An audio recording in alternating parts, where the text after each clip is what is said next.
Hey guys, welcome to the podcast, the first ever podcast. Just to let you know, because first time starting the podcast, first time recording one, and I'm doing very bad. Either way, we have Space Girl. Hi. Yes. So obviously, we have Space Girl today. Just asking a couple of questions, kind of getting backstory and seeing what she likes to do, really. Just a go-to thing. I mean, we have some other guests coming over at some point to have a conversation with me, but they're all lazy. But yeah. So Chloe, how's it been? How have you been over the past couple months? Do you want like the politically correct answer, or like, are we here for the truth? Or Um, what kind of answer do you want there? oh, can I get both? Is there like a Yeah, both? great, fine, loved it. Everything's been perfect. Truth, not fantastic. Haven't left the house in forever. Mental health style Oh, toilet, but we've got yeah. new therapy, got new meds, and everything. We're on the mend. We're going in the right direction. So yeah. Okay, so which one is the politically correct one? The Is that politically the correct I'm one, I'd be fine? like, yeah, fine, great, everything's great, mate. Brilliant. Brilliant. That is great. However, the Jesus, yeah, truth is, truth yeah, is not so great, now. but we're getting there. It's like a book. You buy a book and it's like, oh, look at this. You can have so much in it, and then you open it, it's just a page with nothing in it. Brilliant. But Literally. yeah. So how did you come to like joining Redline and whatnot? So obviously I was in a relationship, well I still am, but in a relationship with Elite, Yeah. who's in Redline. And then one of his mods had said to me in his Discord, do you think you would get accepted if you applied, like first time? And I'd never played GTA, Yeah. like ever. I probably played it on like the PS2 years and years ago when I was a tiny child. So I was like, bet, yeah, of course I could. And loads of people were like, nah, you wouldn't. It's really hard to get in. You wouldn't get in. And I was like, I'm going to apply, but I'm never going to play it. I'm just going to prove that I'm good enough to get in. Yeah. So I was lucky that they'd already dropped the hour requirement. But I'd got RP experience from playing good old Dungeons and Dragons. So when I had my interview with Wift, we just sat and talked about Dungeons and Dragons for ages. And yeah, I got in. Oh, And then I cool. got hooked. Yeah, well, that's the thing with Redline. You get hooked way too much. You know, the Yeah. funny thing is it was Elite that actually done my interview. Was it? Yeah, Elite and Toggle. Did he just Toggle talk was at you and not really listen to your answers? Because that's what he does a lot in the interviews. No, he did let me answer most of my questions, but it was more to like obviously he knew that I knew Toggle, so obviously Yeah. he brought Toggle in, was like, right, you can interview him, and obviously Toggle was like, no, no, no, and yeah, it was just a bit of fun, and then yeah, but I wasn't expecting Elite to interview me. That was like, okay, what do I do? I was just sat there like, just Yeah. act normal, don't say anything, just be calm, be collective, be cool. And then We got this. yeah, and then I got in first time, and I was like, sick, right, red line, right now. And Yeah, I wasn't. I was the opposite. I got in, and then I didn't even download anything for so long. oh I say really? that it felt like so long. It might have been like days, but everyone kept being like, because obviously I got friends that were on it as well, and people were like, Yeah, "Come on, come and play it," and I was like, "Oh, I don't know. I don't know controls. Like I've never played, so I don't know anything." yeah, So people would tell me things like, "Oh, you need to go on this menu," and obviously like talking in character about stuff, and I'm like, I have no idea what you're talking about. This makes zero sense to me. yeah. But yeah, we See, got there. We figured it out. well, yeah, it has, and obviously it's changed quite a lot. Hmm. Like it's gone from a me God damn it. A fuck. A You V got menu. this. It's gone from a V menu to obviously like economy, like how have you been able Yeah. to like um what's it called? There's a word for it, and I'm Adapt. not. Yeah, that one. I love it. Yeah. Um, what would be like the favorite, like the best thing that you've found out like between the two? Like, so obviously, what was the difference that made you like it more? so I think there's pros and cons to it for every kind of type of RP. Obviously, I do quite passive RP. I don't really do like crime. I don't do any of the big eccentric stuff. Yeah. So I do think it's good that people, it's kind of reduced a lot of the like people fail RPing, because if you Yeah. get hit by a car, you can't just get up and run off. You're gonna die eventually, so you're gonna need EMS, and obviously being on EMS, it gets us more calls. But I think some people kind of rely on the scripts too much to dictate their RP. Yeah. So, like, if they've been hit by a car and they're just walking with a limp, they just kind of carry on until they bleed out, instead of like deciding to RP, to lay on the floor, ring an ambulance, have a broken leg, whatever. They Mm. just will be like, "Oh, it says my foot feels irritated," and you're like, "Come on, dude, use your imagination." So I think Yeah. that side's a bit like hit and miss, but I love the economy, and the so many more whitelisted jobs. I love that as well. I think it's a great opportunity for everyone to get more money and to Yeah. progress, instead of it just being like people that have been here for 10 years owning all the businesses and all the cars and nobody being able to buy anything. Yeah. That's true. Yeah. Yeah. It's well, the what I would say is one of the cons is obviously how much you have to grind to get the money. And obviously, understand, obviously, real life, you would have to grind properly to get money like that. Yeah. So obviously, the realistic comes into that, and whatnot. But yeah, Yeah. it's all based off of how much effort you want to put into it, isn't it? Hmm. So Yeah. obviously, you do passive RP and whatnot. Yeah. What's like one of the best RPs that you've probably done? I think some more the surgery scene things are quite fun. That's the stuff that I tend to get complimented on by other people.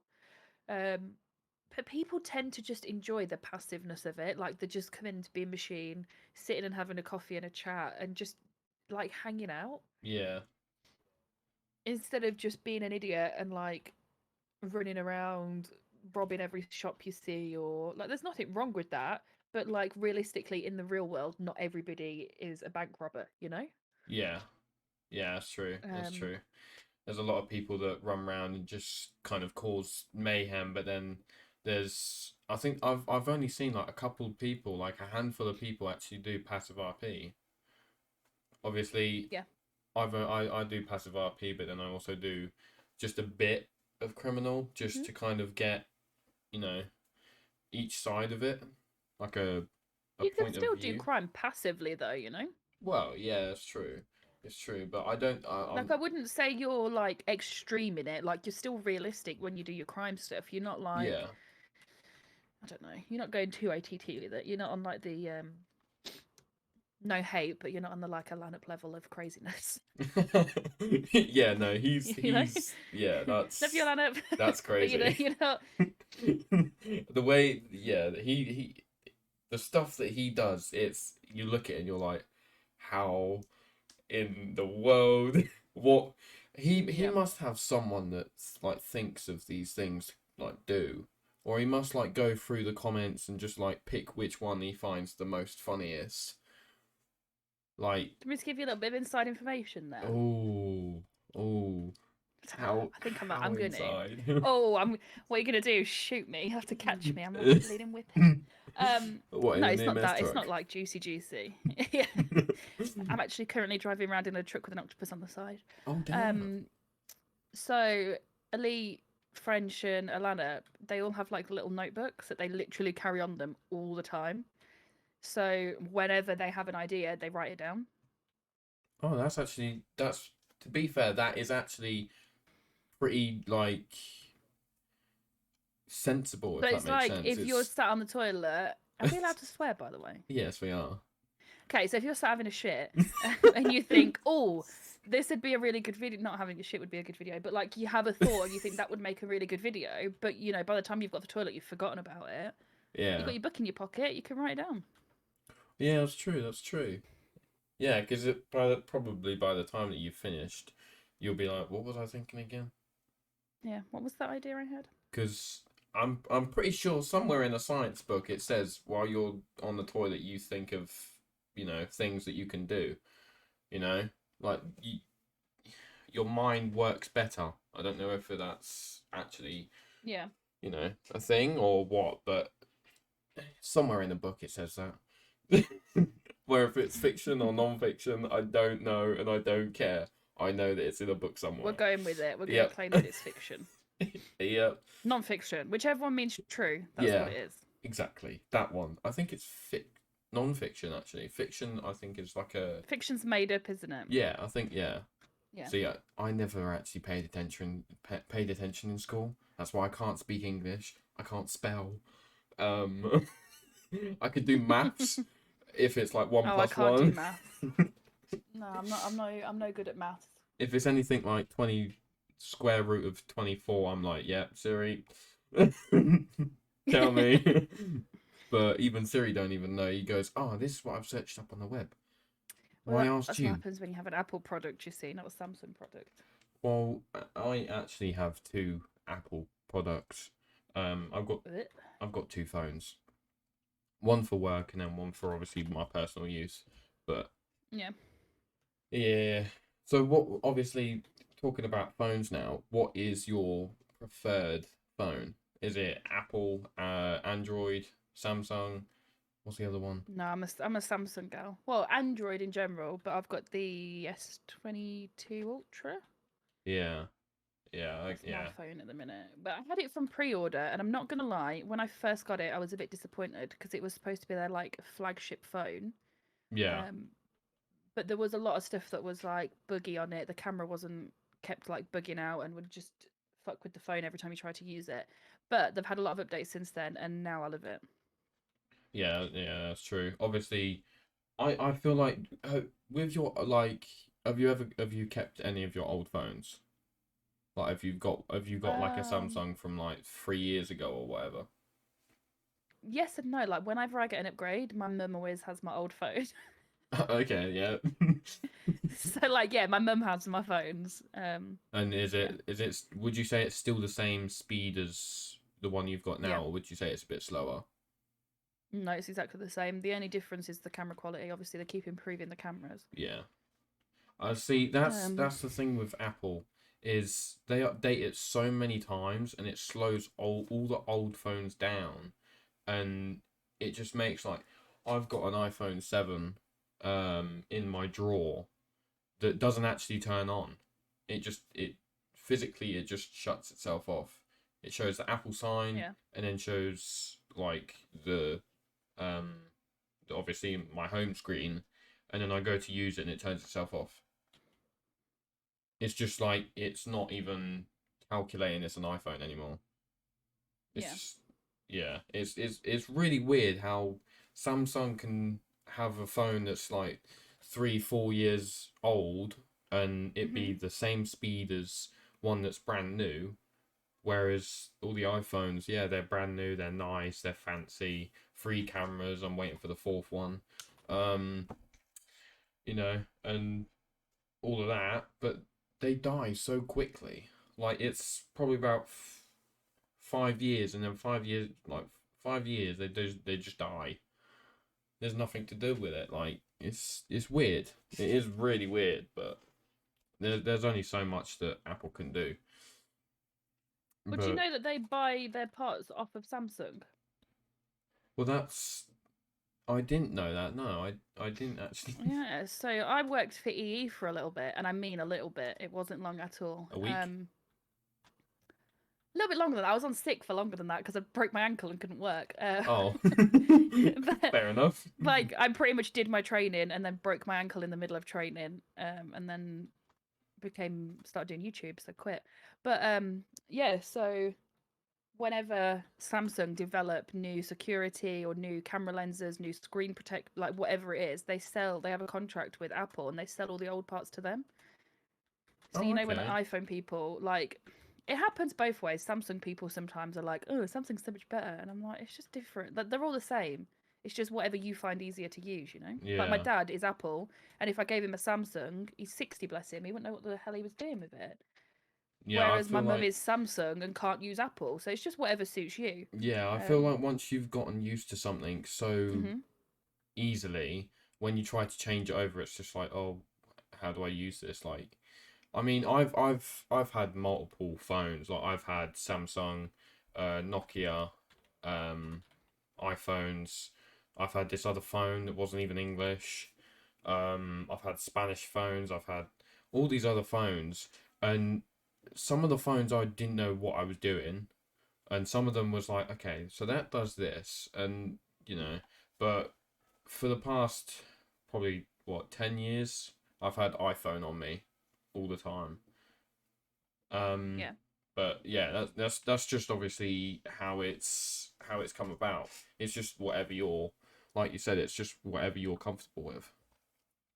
But yeah, um, and I do want to backtrack a bit. And Mhm. obviously you said that you left EE to go to YouTube. What was that like? Leaving EE. Yeah, what was it Um, like to leave EE to start YouTube? Was you doing YouTube before EE or yeah, so what had happened, I worked for the NHS, yeah, and then I was super poorly over Christmas, like couldn't stop vomiting basically. So I went and stayed with Elite. yeah, That's when we moved in together. So I was driving like 2 hours to work. And then we talked about looking for somewhere to live because we didn't want to be in the flat, and I'd got a dog, and we couldn't have the dog and the cat in a flat together. okay, yeah. So we were looking for somewhere to live, and then it said something to me about when are you going back to work, and I was like, oh, I quit. Oh, and it was just like, oh, when you I'd going back quit to at the work? Oh, I quit. NHS, yeah. And he was like, "Have you really?" I was like, "Yeah." And he's very laid back, is Elite. So he was like, "Oh, we better look for a house then, hadn't we?" And like, I'm very lucky that he is more than financially stable. So we had the discussion. He was happy to cover my bills until I found a job I enjoyed. Yeah, I found EE because I love doing anything like customer facing. yeah, Found EE, which was working from home, which worked perfect for me because I'd just relocated and didn't know where anything was. Um, and then yeah, at the same time, I'd started streaming Redline, and that was going really well. And I was like making enough to cover my bills just from YouTube alone. So I was like, sod it. Why am I still working yeah, when I was doing all of Elite's socials and he was paying me to do them? That's what was paying my bills to start off with. And then I started making my own money, and that was covering my bills. So I was like, do you know what? I don't need to worry about it anymore. you don't need to worry about working a 9 to 5 job. No. I Well, sat playing the games anyway, so I might as well just stream it. well, yeah, true. To be fair, it's I feel like YouTubers. Well, I'm gonna call you a YouTuber. I feel like YouTubers God. find it fun while they're playing games and like recording. Like some of the YouTubers aren't all about like money, are they? Like you get people that No. do it for fun. Mhm. Obviously, you do your passive RP and Mhm. obviously the stuff that you do. And obviously, you know, it's it is fun to just sit there and play a game with your friends. And obviously, Yeah. if it's making you money and you're enjoying your time to doing it, like no one wants to do something that they don't like doing. Like No. my job, I you know, I can put up with it mainly because I like electrics. I'm you know, Mhm.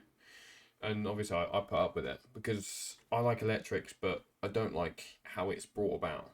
So obviously, you know, but obviously Mhm. when it comes to um like YouTube and that, for me it is like an escape.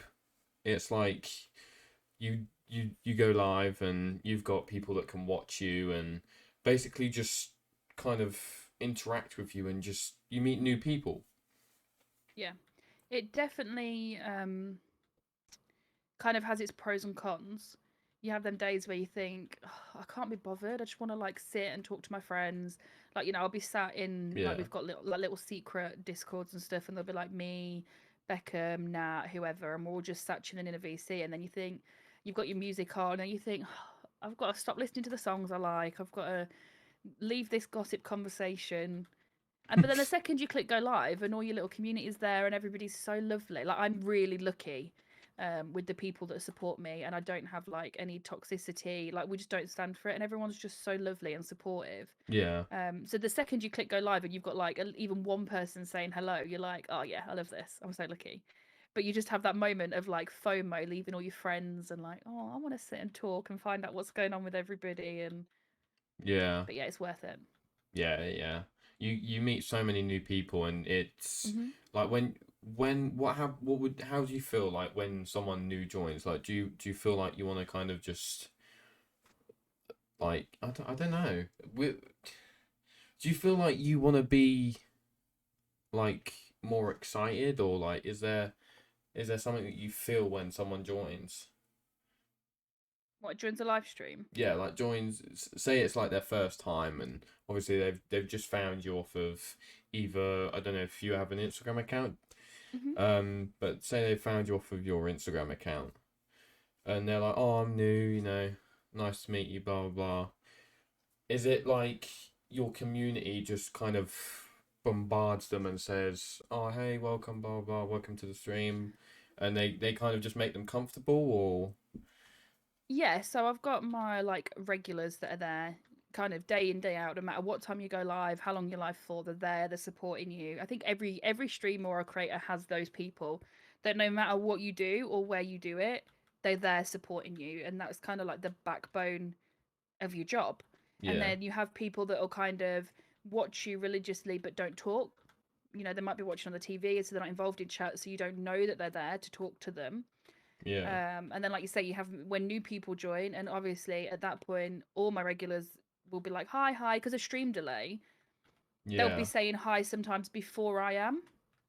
But yeah, I read every single message that I get in my lives. I don't.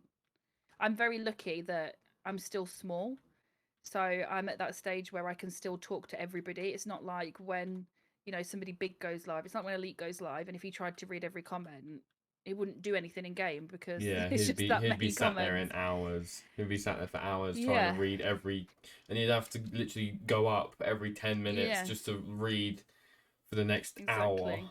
But yeah, Yeah. it is. I must admit, it is hard for some like big YouTubers to Mhm. read comments, and I think some people just don't give them enough credit because they're trying to give you content to watch, and they're also Mhm. trying to read the comments as much as they can. Like obviously, like you said, you read all of your comments, and obviously I do the same. I read all of my comments. I try to answer questions. I've even had the times where I've read the question, told them, and I've read it again Yeah, just me because too. like I'm like, did I answer you on this? But this is the answer, even if I didn't.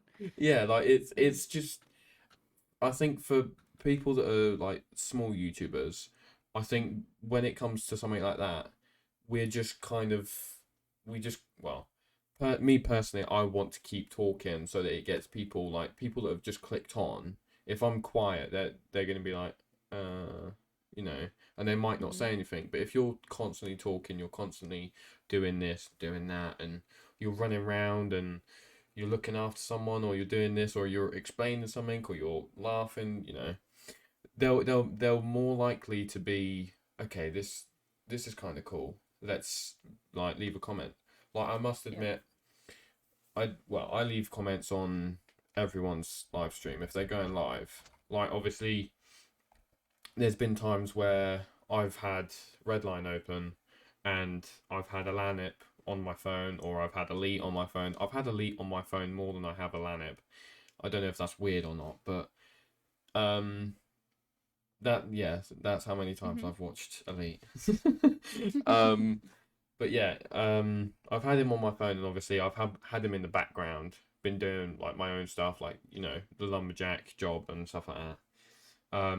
And I don't know, it's just every so often I might put like a comment or something just to like say that I'm there. If that makes Yeah. sense, like you do want to make people know that you're there and that you're watching and whatnot. And I think some people that watch live streams they don't feel comfortable talking And obviously, I get that. There's some people that don't feel comfortable talking, or there's, people that watch it on TVs. Um, Obviously, there's people that watch them on every, like, um, TV they have in their house. Like, obviously, when I've got like people that are live streaming at multiple things, I'll have maybe night on the TV. I've actually had when obviously Pastor was here and Hmm. he was around, I had him on the TV and I had him on my phone as well, mainly because the TVs are a lot bigger, but the sound was too far away. So Yeah. I had him on the TV and then I had him on my phone, like turned up. And I was just like, every so often I'd drive past where he was without even realizing it. And he was like, oh, that's Mark, that's Mark. And I was like, did I just drive past him? And there's like Hmm. there's different things with him, obviously. He was a really good guy. There was he lit up the room when he walked in. Like he was everyone's favorite, weren't he? Yeah. There's obviously some people might not know who Pastor Scott was, and obviously there has been people that have kind of not really took it seriously.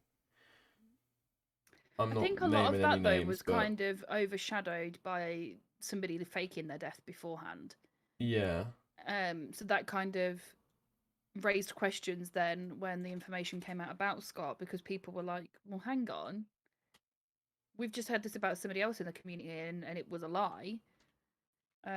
So I think it kind of it put people in a weird headspace yeah, because of that. Never mind the fact that we'd just lost somebody amazing. It made people question it, which is just absolutely bizarre that you even have to question that in the first place. yeah. But Oh, yeah. obviously it was a big hit for most of the people in Redline, and obviously there was some people that were um closer than other people, and there was some people that were friends with him for longer, and it was all based down to how close you really was with him, and you could kind of tell with some people that they weren't that close, but they were still showing their respect. Yeah. um and Well, yeah, obviously, because you can just show your respect for what he did for the Red Line community, even if you yeah, didn't know him personally. like he was I didn't actually know that he had passed away until a week later, and I was Mm. messaging him throughout the whole like week, and I was like, bro, do you want to call later? Do you want to do this? Do you want to do that? Like I was just constantly messaging him, and I was like, he normally replies. Like, what's going on? And then I got a message from Johnny. He might I don't know if you have Johnny in your Yeah. yeah. He messaged me on Snapchat and was like, do you know that Pastor's, passed away? And I was like, no, you're joking. You're joking. And he was like, no, check Space Girls YouTube. And I was like, okay, cool, I will. And I thought he was messing with me. And I was Hmm. like, yeah, whatever. I checked the thing and I was like, I checked your channel and I was like, oh shit, he actually is. Oh shit. Yeah. And it killed me because he done so much for me. He was helping me out with, so many things. He helped so many people out in the server and in Redline and even out of Redline, he was helping people. Hmm. Obviously, he made so many people laugh and smile and whatnot. And I think, I think a part of everyone. He was a part of everyone, and I must admit there is people out there that are in Redline that try to be like him, try to show that they're like caring and stuff like this, and that they're not as good because Pastor he done it just because he was a nice guy, whereas these people they don't do it because of that. They do it because they want people that want to be like that. If that makes sense. I don't know if it Yeah. does make sense, but I mean I double doubt myself all the time. It's just a go-to thing, but yeah, it's it definitely was a dark time when that happened, and obviously when you recorded the video, I wasn't actually able to be in it, so obviously that Mhm. made it even worse. Like I couldn't even be in the video to say anything. So obviously I was thinking of ways that I could like say my goodbyes and whatnot. So in the end I came up with an idea of just getting a tattoo. Um of like a quote that he's said to me. Like Mark, Mhm. you can't drive or something like that. And then just getting his name underneath it or something like that. But I Yeah. wasn't really too sure. I was gonna get my artist. Well, I say artist. Um, it's one of the guys that I've met on Discord. He does like tattoos, like he does like drawings for Mm. tattoos, and then you just basically take it into a tattoo artist and go, right, I want this. But yeah, it's definitely he definitely was the spark that everyone had or needed. But yeah, it's just and it's hard for people, isn't it? Like losing someone that was so close to that person. Yeah, no, it's never easy. Yeah. Obviously, I don't know, it depends on the person, don't it? Like there's some people that you lose and you feel like you don't know them that well. So you're like, it's sad that they've gone, but do I actually know them? Like, you know, Yeah, it doesn't have a personal like immediate effect on you yeah, necessarily. Yeah. Yeah, yeah, I know what but you mean. obviously it's very different. It's very different. Some people understand and some people don't. I'm gonna move off the subject because I'm starting to tear up. I'm starting to tear up. But yeah, no, obviously, yeah, we've talked about Scott. Obviously, R.I.P. Rest in peace. My buddy. But yeah, what? So obviously, you play Redline. Hmm. You play some other games. I know you play. I don't know. Actually, no. Do you play Phasmophobia? I've Like, do you? played it a couple of times, but I just Yeah, find it a little bit boring. I'm not gonna lie. yeah. Like, obviously, I've played it a couple times. I played it in VR. That Yeah. scared the shit out of me.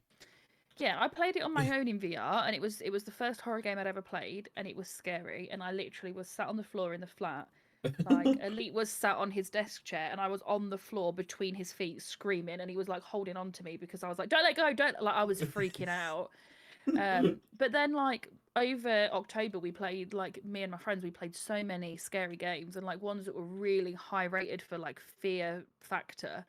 Yeah. Um, and then we went on to Phasmophobia, and we were just like, oh, What is this? is this it? Like, it just didn't feel scary in comparison. It was just a bit boring. Yeah. But I think maybe because we didn't really know what we were doing either. But yeah, there's definitely, in my opinion, scarier games out there, whether it's jump scare or the story that's scary or whatever. But yeah, there's some very good horror games out there.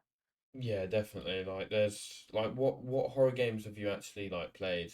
So obviously you said that there's high risks. That was it high risk?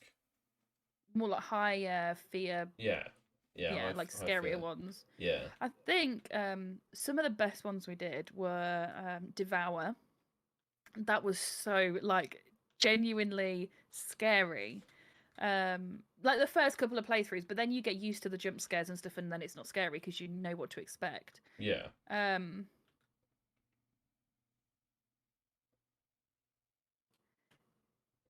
and then there was Devour, Lunch Lady, Fear Therapy. That one's scary. fear therapy. I mean, Yeah. I've played Lunch Lady, um, and it just reminded me of like school, like the actual lunch lady at school. I don't know if that's I don't want to disrespect the lunch lady because she always used to give me free food, but it did remind me of her. Just the way that she got so angry straight away and she started chasing you. Like, I mean, most of the time that I had free food is because I ran out the door, but you know, we gotta eat.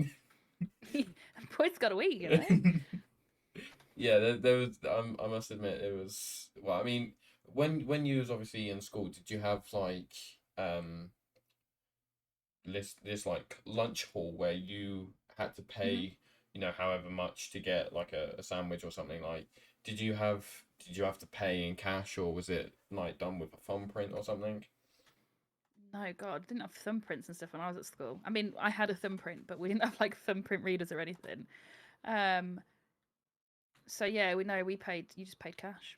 I mean, there were some people that I don't really know how it worked, but I think it was like if their parents received certain benefits, then they got like tokens and didn't have to pay for their food or got like a certain amount free. Oh, so they got Um, like two, yeah, because when I was in like school, we meal had that. vouchers and Yeah, stuff. I don't really know I how it think it was worked, like but yeah. £2.50, but obviously £2.50 didn't really go far in my school. It was literally a pizza and that's it. A pizza and a Mm, drink. Not even a drink. You get a bottle of yeah. water. The bottles of water were free, funny enough. So it was literally just a Really? slice of pizza. Yeah, yeah. So in my well, we called it bistro. In the bistro. I mean, technically, it was my bistro because I always used to fucking rob food from it. But in the bistro, we had fridges that were filled with water. Um, we had like energy drinks like Red Bull and stuff like that, and um, like odd like snacks like biscuits, Oreos. And then you had pizza. You had they done like all sorts. They done a box that you could get that had curry in it. You got pasta and bacon. You got all sorts. And Mhm. obviously I used to pick up pizza, but I used to put a pizza behind another pizza and then wrap it up. So I just open it up and go, oh yeah, I got pizza. Wrap it back up, and then I used to put it in my pocket. So obviously they thought I only got one pizza when actually I got two. So it was a bargain. Oh my God, call the police. I mean, I've dropped my bag accidentally. Well, accidentally. And I've knocked a box of Oreos off of the side, and I picked half of them up and put them back in the box, and the other half went in my bag. Yeah, I was Can't really believe it. It's such a bad boy. Oh my not really because I God. got caught one time. He was like, "Why do you have that in your bag?" I was like, "I don't know." I felt so stupid because I was there with it in my hand, and I was like, "Yeah, that's it." And he was like, "What's that then?" I was like, and he was like, "Are you trying to steal it?" I was like, "No, no, no, no, no." And obviously, my bag was still open, Mhm. and he kind of, as I walked past, he looked in and went, "What's that in your bag?" And I was like, "Shit." And Uh-oh. yeah, and then obviously when his wife was doing it, um, she used to like his wife loved me. Honestly, it was weird. Um, and she used to give me free food all the time. And I remember this one time she was like, "Right, that's going to be £3," and I was like, "Huh? What the hell? You never make me pay. Like, why have I got to pay now?" And she was like, "I've got to start charging you because even though I like you, you can't be getting free food." And I was like, It's not fair on everyone else. yeah, I was like, oh, see, what? And then I ran out the door. I got pulled into the head teacher's office, and I got sent home. I got I got sent home. Terrible. I never got sent home from school. Really? What have No. you ever like? What was your discipline like? Was it like? Did you ever get like I was a after good kid school? at school. Really? Yeah. I fucking loved school. I would do it all again if I could. Yeah. See. Like, it's weird. So when I was in like year seven, eight, the like cool kids, that's like in air quotes, that were the ones that were like smoking behind the library, going out at weekends drinking underage, like you know what I mean, like leaving school at lunch and not coming back. They were seen as like the cool kids. But by the time I got to that, it wasn't cool to be like that. Yeah. Like people would be like, "Oh my god, you're a loser. Like that's disgusting. Why are you smoking?" And I smoked like pretty much for the whole of secondary school until like recently. So I was Yeah. like had the good grades, did good in school, did like all like most lunch breaks I was like in a teacher's room somewhere doing some kind of extra work. Because I just love learning stuff. So it wasn't I don't know, I'm a bit of a nerd, I'm not gonna lie. So I was like Well, a mix of the both because I'd got all my friends from when I'd first started that we used to go out drinking and smoking. Yeah. But then I was like clever and enjoyed school, so then I made friends with like the nerdy people. So yeah, I don't know. They would became the cool kids, the ones that got good grades and like studied were seen Yeah, as cool at see, my school. that's actually kind of weird. Like, it Mm. not obviously that you were studying, like, well done, stay in school, kids. Um, don't do anything that I've done. Like back in my school, it always used to be that like the cool kids paid attention in the class, but then would also at lunch and break they would be smoking like some smelly fags. Mhm. um and they'd go off like to like the park and get drunk, and and then back at like the last period they'd be focusing again. And obviously I was sat there like, how are you doing this? Like, when I went to school, obviously in secondary, I well, I weren't really, liked at all. I was in primary, right? I'll start from primary. In primary, I was the boy that no one spoke to. I was the Mhm. person that you would have to turn away and walk the other way, because it was, if you look at me, I'm starting an argument with you, I'm having a fight with you, and that's it. You're finished.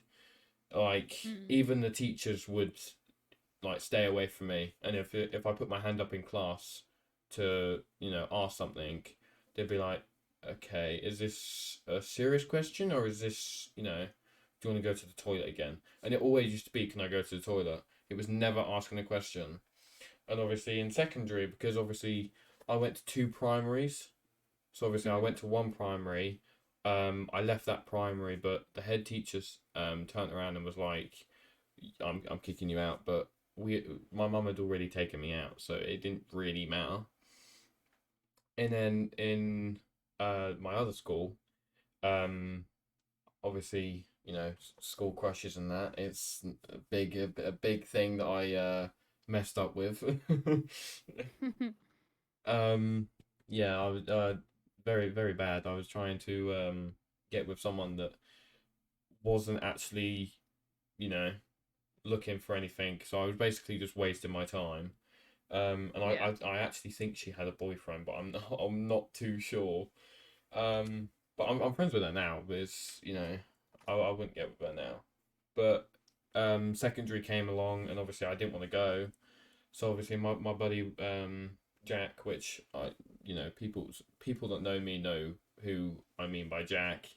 Um, he obviously turned around and was like, look, if you go to school, you can come over to mine. We'll ride quad bikes, dirt bikes. We'll drive around. We'll listen to music. And obviously, hanging around with Jack was a bonus anyway. So doing that stuff with him made me feel, okay, that's a reward. And obviously, after school, I used to do that, and then I started making friends in school. So obviously, I started hanging out with people that like cars and um, all sorts of like, well, it was cars, quad bikes, dirt bikes, bikes. Um, and then obviously I had my other group that was smoking, dealing, yeah, and obviously drinking. And obviously I had my two mates, and I tried to bring them together, and it just went south really quickly, and I had to choose which one I was gonna be. So in the end, I stood in the middle and said, right, well, if you don't want me and you don't want me, I'm gonna do my own thing. And obviously that's where it went pear shaped for me. Um, but I would say, like, when you was in school, did you have like anger issues, or did you feel like you lost your temper a bit, or was it just I've always been an angry person. yeah, Yeah, always. I think it's only since like I grew up and developed anxiety and shit that it's kind of calmed me down because I just don't want to deal with people in on any level. But yeah, no, I've always been quite quick to lose my temper with shit, but I've never acted on it. Like I'd have arguments and stuff, but yeah, then just get on. I just can't. I don't like drama. I was always the girl that hung around with all the guys because I couldn't be bothered with all the bitches, you know? yeah, yeah, yes, yes. Like it's just yeah, I can't be bothered with drama. I hate it. As much as it seems to follow me at times, I actually don't like it. um, I mean, that's fair enough. Like, drama seems to be in everyone's life. yeah. at the times you wouldn't even expect it as well. So obviously, Mhm. when I was in secondary, well, primary and secondary, I had really bad anger issues. Really bad anger issues. I kicked the head teacher in the nuts. Also, stay in school, kids. Don't do anything I would do. Um, when I was in secondary, I threw a bin. You know them bins that have concrete at the bottom of it. Yeah. I threw one of them at my English teacher, and I got kicked out my English like block. I wasn't allowed in there. I had to go somewhere else for my English lessons. He wouldn't let me in the classroom at all. Like I got forced out. Like it was to a point where they had to have people stood at the English block doors to stop me from going in. Um, and then obviously, I think it was like my second year. I was like, it might have been year 9, year 10, and half of year 11. I used to literally leave at break, go to the chip shop, get chips, and then like sit around until lunch, and then go back to my last period, get on the bus and go home. Like obviously, in secondary, I used to sell and do some stuff that I shouldn't have done. Also, stay in kids' school. Stay in kids' school? Oh my Stay god, in that is something school, very kids. different. Don't do that. Stay in school, kids. Don't do anything that I would do. I've messed up there. I'm gonna get someone saying, "Ha, he's in kids." Uh, but yeah, I used to sell. So obviously the money that I was getting, I used to spend it at the chip shop. And obviously because I grew a relationship with a guy that works in the chip shop, I used to get like a couple of cans of Coke free because obviously I spent so much in there. I was probably the only person that kept him open.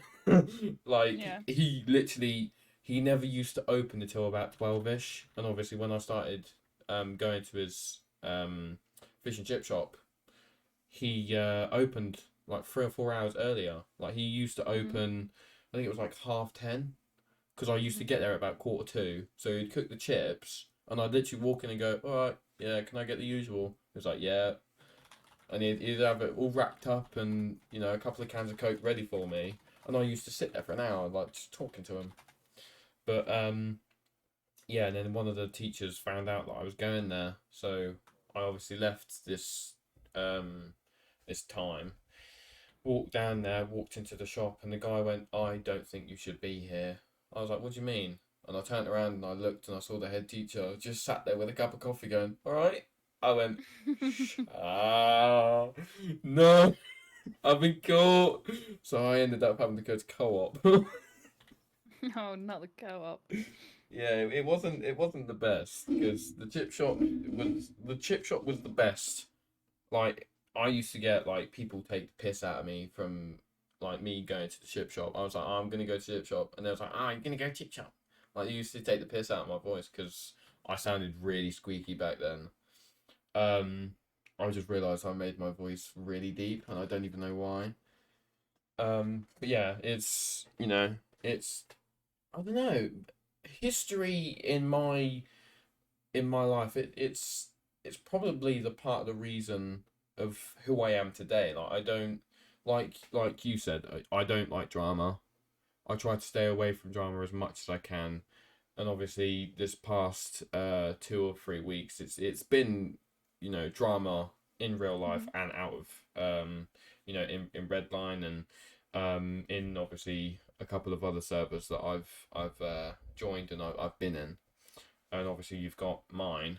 Um, so obviously it is very hard to kind of stay away from drama when it's everywhere you go. Like, um, you could be doing something in Redline, driving around doing something, and there's always got to be someone that comes up to you to cause an argument, or there's always someone that has something negative to say about you, and I think that's Mhm. just life. Like, I've had people moan at me for stuff that I've done, but have you ever had like someone come up to you just to, I don't know, just kind of make you annoyed? or have you had anyone that's made you think, why are you doing that? Yeah, I get it all the time. I think the biggest thing to remember is, especially when it comes to like Redline and the circles we're in, not everybody, whether it's rightly or wrongfully so, not everybody likes Elite, which is fine. You know, Yeah. he's a bit like Marmite. You either love him or you hate him. I just happen to love him. You know, it's just how it is. And I know that he used to be a bit of a cunt in Redline. I know that. He's told me himself. We've had those conversations. He made some enemies back in the day.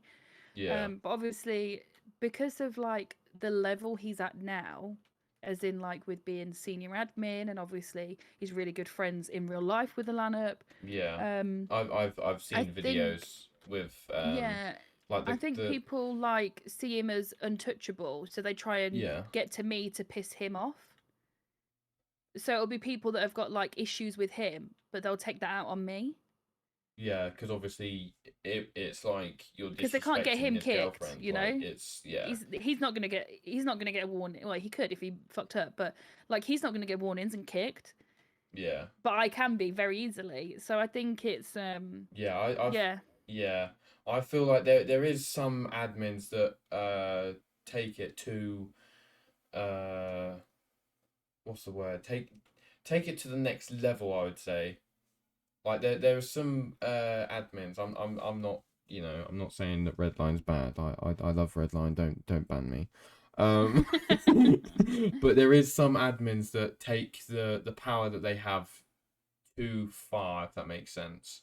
Like I think you get that with every walk of life, though. Some people just power goes to the head and changes them, yeah. no matter how much you give them. I mean, the thing I had at the start when I first joined was that loads of people said that I'd not even applied. Loads of people said I hadn't had an interview, and I just got in because of Elite. Yeah. Um, uh, every time I've ever had anything like Player of the Month, RP compliments, promotions in EMS, like anything I've ever had, social media manager, I always get the same of you've only got it because of Elite. And it's like, dude, I've had to work twice as hard because of Elite. Yeah. Because I've not only had to do the job, I've then had to prove that I can do the job. Whereas anybody else would have just had to do it and they'd have had that promotion or they'd have been offered that job or whatever. Yeah, Um, I feel like it's more like if you know someone that's like got so many subscribers, like if obviously with you and Elite, it's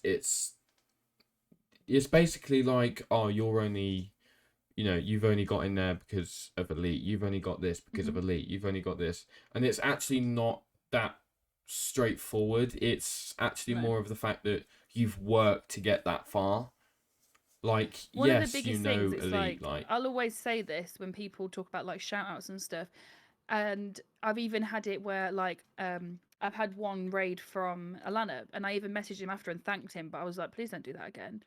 Because I don't want people to say that I've got where I am because of somebody else. And I used to say it to Elite all the time. I don't want you to at everyone in your Discord and tell them I'm live. I don't need that. Let me get there on my own. And the thing is, you can get shout outs and people might tune in and click on it, but they're not going to stay. They're not yeah. going to subscribe. They're not going to turn the bell notification on. It does nothing for your statistics. So you can get 30, 50, 40, raids, and you might get 1,000 people jump in your stream if a lineup raids you. 3 of those might stay, 2 of those might subscribe, and 1 might turn on the bell. It does fuck all for your analytics and your money. It really doesn't make a difference. Yeah. I feel like Um, if you get raided from like a big YouTuber, it's more to the fact that because they've been sent to you, mhm. they're just like there to say, oh, Atlantic raid or Elite raid or Yeah, and then they leave. So it and then they actually leave. Yeah. affects your analytics because it looks like you've lost loads of viewers. So it'll be like, wow, you had 30,000 viewers this month, and then the month after you've only had 20,000, and it's like, well, no, it's just because I didn't have that raid. Yeah, like the highest video that I have was on my birthday, and it's Mhm. because I got raided by Alanip. And I think only, well, the people that joined and said Alanip raid and said, I've subscribed, I haven't seen them once since then. Yep. No, you won't. So I feel like it's more to the fact that they just joined just because it obviously, Alanip might be like there, like just roaming in the Yeah, comments they and do it to support a lineup, not to support you. yeah. Um, Which, I mean, I'm not saying I'm not thankful for, but it's not what people think it is. When everyone will be like, "Oh, so and so raided them, that's why they've got it," and it's like, no, it isn't, because it's your personality and the energy you put into it is what makes people come back. Yeah, like I feel like if you put so much effort into something, it will work out. Whereas, if you keep getting like handouts, like you keep getting raided by these people, and you keep, getting subscribers through raids and mentions Mhm. and stuff like that, yeah, you'll get subscribers, but how many of those subscribers will actually watch you and sit there and be like, yeah, yeah, he's funny, I like him, or he's one of my favorites, or Mhm. oh, I watch Space Go 24/7, like you don't get that if someone's No. shouted you out. Well, you kind of have to work to it. Like, yeah, getting Yeah. shouted out, you might have, a couple people were like, oh, I actually like his stuff. And it does kind of push you out there. But Mhm. then again, is it really worth it? Like, when I get raided, I do appreciate it. I'm not gonna lie, I do appreciate it. Like when Alanet raided me, I appreciated it.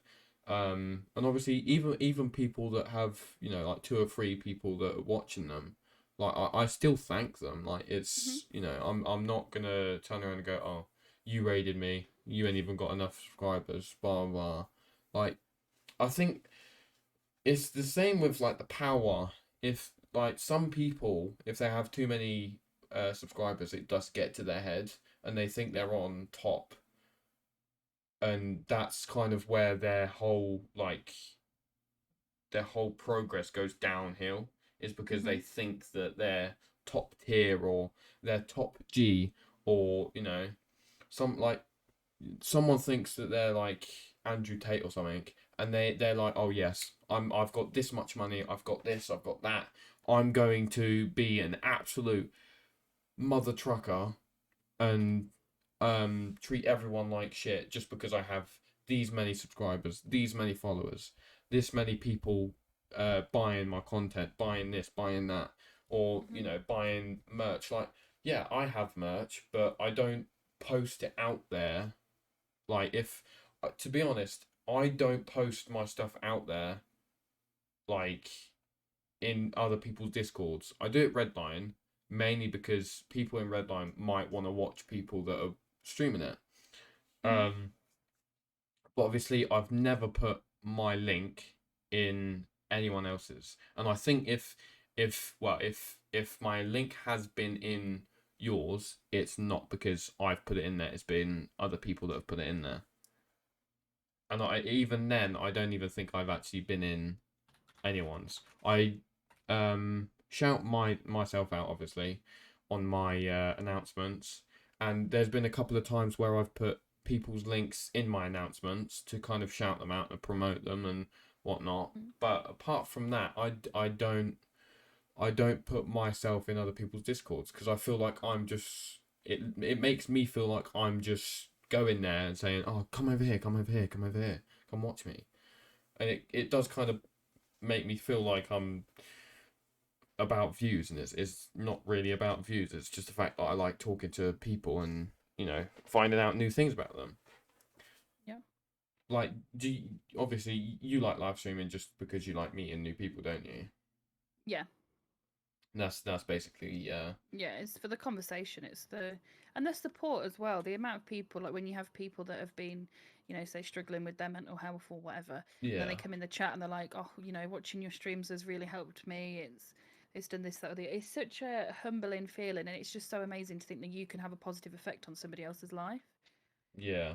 I feel like once I get that message, like in my Discord or on Instagram or something like that, I feel like once I get that message, I feel like that's all I need. I can literally just keep doing what I'm doing and Hmm. just do that, because I feel like if I get that message, someone telling me that my videos help them or my live streams help them, or I feel like then I would be like, okay, well, I'm clearly doing something right because I'm helping people. Hmm. Whereas other people, they would like, well, big YouTubers and some people that have got the power to their head, they'd look at it and go, oh, and they wouldn't exactly really care or they would say, oh, thanks, man, and not say anything else. Whereas I would be like, oh, thank you, I really appreciate it. How are you doing? What have you been up to? And I'd have a conversation. Like with most of my subscribers, I do have conversations, but then again, most of them are mods. So I think I have like 6 or 7 mods, and they all join, and I'm like, oh, I don't have any views. I just have mods. And It all obviously, goes to the same watch hours though. oh, yeah, it does actually. I don't. How much? How long did it take you to get like the 4,000 views and the 1,000 subscribers? Is it? Yeah. It's hard to really know because I posted some videos, like some Horizon videos and stuff, way back when. So I kind of started with some already. Yeah. But then from like continuously doing it, let me look, because I've got everything. I have all my dates for everything on my phone on a note, because everybody always asks this in my streams of like, when did you join Redline? And I'm like, can't remember. So bear with So me. you basically been you basically had like little mini interviews all the time. You're constantly getting asked questions. Yeah. So why can't I find it? Oh, I see. Yeah, because I always thought that Yeah, so I joined Redline on the 8th of May. So I didn't start streaming until the week after. And then I don't know when I got monetized. Is there a way to know? I think if you I'd went on probably the put a community post out about it, surely. yeah, I feel like if I got monetized like that'd be the first thing that I do, and then I turn around and tell my mum I'm quitting work. I'm not going to work anymore. I'm a YouTuber. I turned around to my mum and I told her that I had 700 subscribers, and she turned around and was like, "Okay." I felt so Well, hurt. 5 months ago, What was when you got? posted a members only post. We have memberships. I put 5 months ago. So yeah, I joined on the 8th of May. So May, June, July, August, September, October, November. It's November now, isn't it? So that, yeah, it took me a month. Damn. But like I said, I'd already got some before. Yeah. And then obviously I did the podcast with Doc. So that kind of, we did some where we did it on my channel instead of the podcast channel as well. Because once I got monetized, it was kind of like, why do I want to? I could be making money doing this, basically. Yeah. Yeah, I get that. Yeah. Well, if you get more views on that channel, it's gonna be better. Like I did have a thing in my head to maybe put this on a different channel, and I was thinking, who would actually click on it if it was on a different channel, whereas if it was on my channel, it would be okay, so we can expect this from this channel and we can expect this from this channel.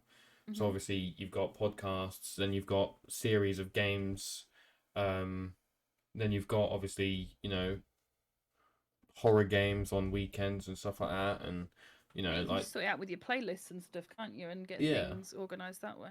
yeah. Like, obviously I was thinking of like having a whole new channel and getting everyone to go over and subscribe to it and watch the first video, but I think the best thing that I can do is probably do like uploads. Obviously this will probably be going out on Monday, and then it will be like every 2 days there's a podcast.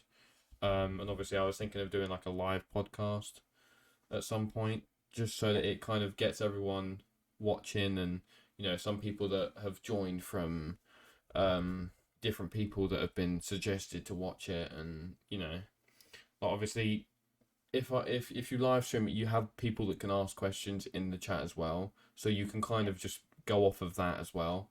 Whereas if you're doing a recording like this, it is based off of just whatever you like, whatever comes to mind, or there's questions that you can ask that has been brought up anyway. So obviously, we was talking about scoring in iPhones and stuff like that. Like it's just Mhm. based off of what comes into play, if that makes sense. But yeah, I mean, I don't know. I think ever since I've got my PC, it was ever since I got my PC, I've been live streaming and you know making videos and like music and stuff like that. Like I don't know. It's like when did you like properly start YouTube? Like when what did you record on more? Like did you have like a well obviously I've got a PS5, but did you have like Mhm. an Xbox, or did you just start um like videos and live streams on the PC? Yeah, no, I started on PC, and I did videos on Horizon, Yeah. not the car game, as in Horizon Zero Dawn. Oh yeah, And yeah. then, just because I loved playing it, that was the first like PC game I had. So, Yeah, I one get that. sec. First PC game. I mean, I've got that game on I think it's PS4, Yeah. because obviously oh yeah, there we go. What did you first start playing? Was it So it like was Horizon on computer. So me and Ali were like in a relationship, and obviously he's big on gaming. So I needed a PC for like some stuff I did in my own time anyway. yeah, Um, and so then he was like, "Why not get a gaming PC? You know, it can do everything you want and more." So I was like, "Oh fuck it, why not?" So I got one on finance because I couldn't afford one at that point. yeah, Don't do it, kids. If you can't afford it, don't have it. yeah, exactly. Yep. That's what I said. Um, That's if what you I can't said. afford it, if you can't afford to buy it twice, you can't afford it. That's how I live my life. Um, Oh, yeah. that's okay. If you can only afford it once, then that item owns you. But if you can afford it twice, then you own that item. That's how I live life. But Oh, I shouldn't have bought most of the stuff that I bought but then. yeah, no, I got it. Got really into Horizon. My nephew's big into gaming, Yeah. so it gave us like something to bond over. Um, Oh, okay. So yeah, that's I mean, I started off with a PlayStation 2, um, mhm. and then I went up into Xbox, because obviously, my sister's boyfriend that I actually work with, right? Mhm. He used to play Xbox. He had a Xbox 360, and then he bought the Xbox One, and I got the Xbox 360, and I started playing it, and then I got Yeah. PlayStation 4, because my brother bought the PS4 for him, Mhm. and then wrapped see, I pranked my family, um, but that's a different story. Uh, he got the PlayStation 4 for Christmas, and then I think it was like 2-3 months later, I then got it for my birthday. So I was like, oh, sick, okay. But yeah, and then obviously when I started working and I was making money, and obviously I was doing some jobs with my mate Jack. I was making, I was making money. I was making money, and people didn't even like realize what was going on. Like there was a time where I had, I think it was like 4 or 5 grand in cash from the jobs that I was doing, and they was like pretty decent jobs. Um, and no, I wasn't selling stuff. I mean, I was selling, but I wasn't selling that stuff. Nothing illegal. Nothing illegal. That was in secondary, right? Get with the time.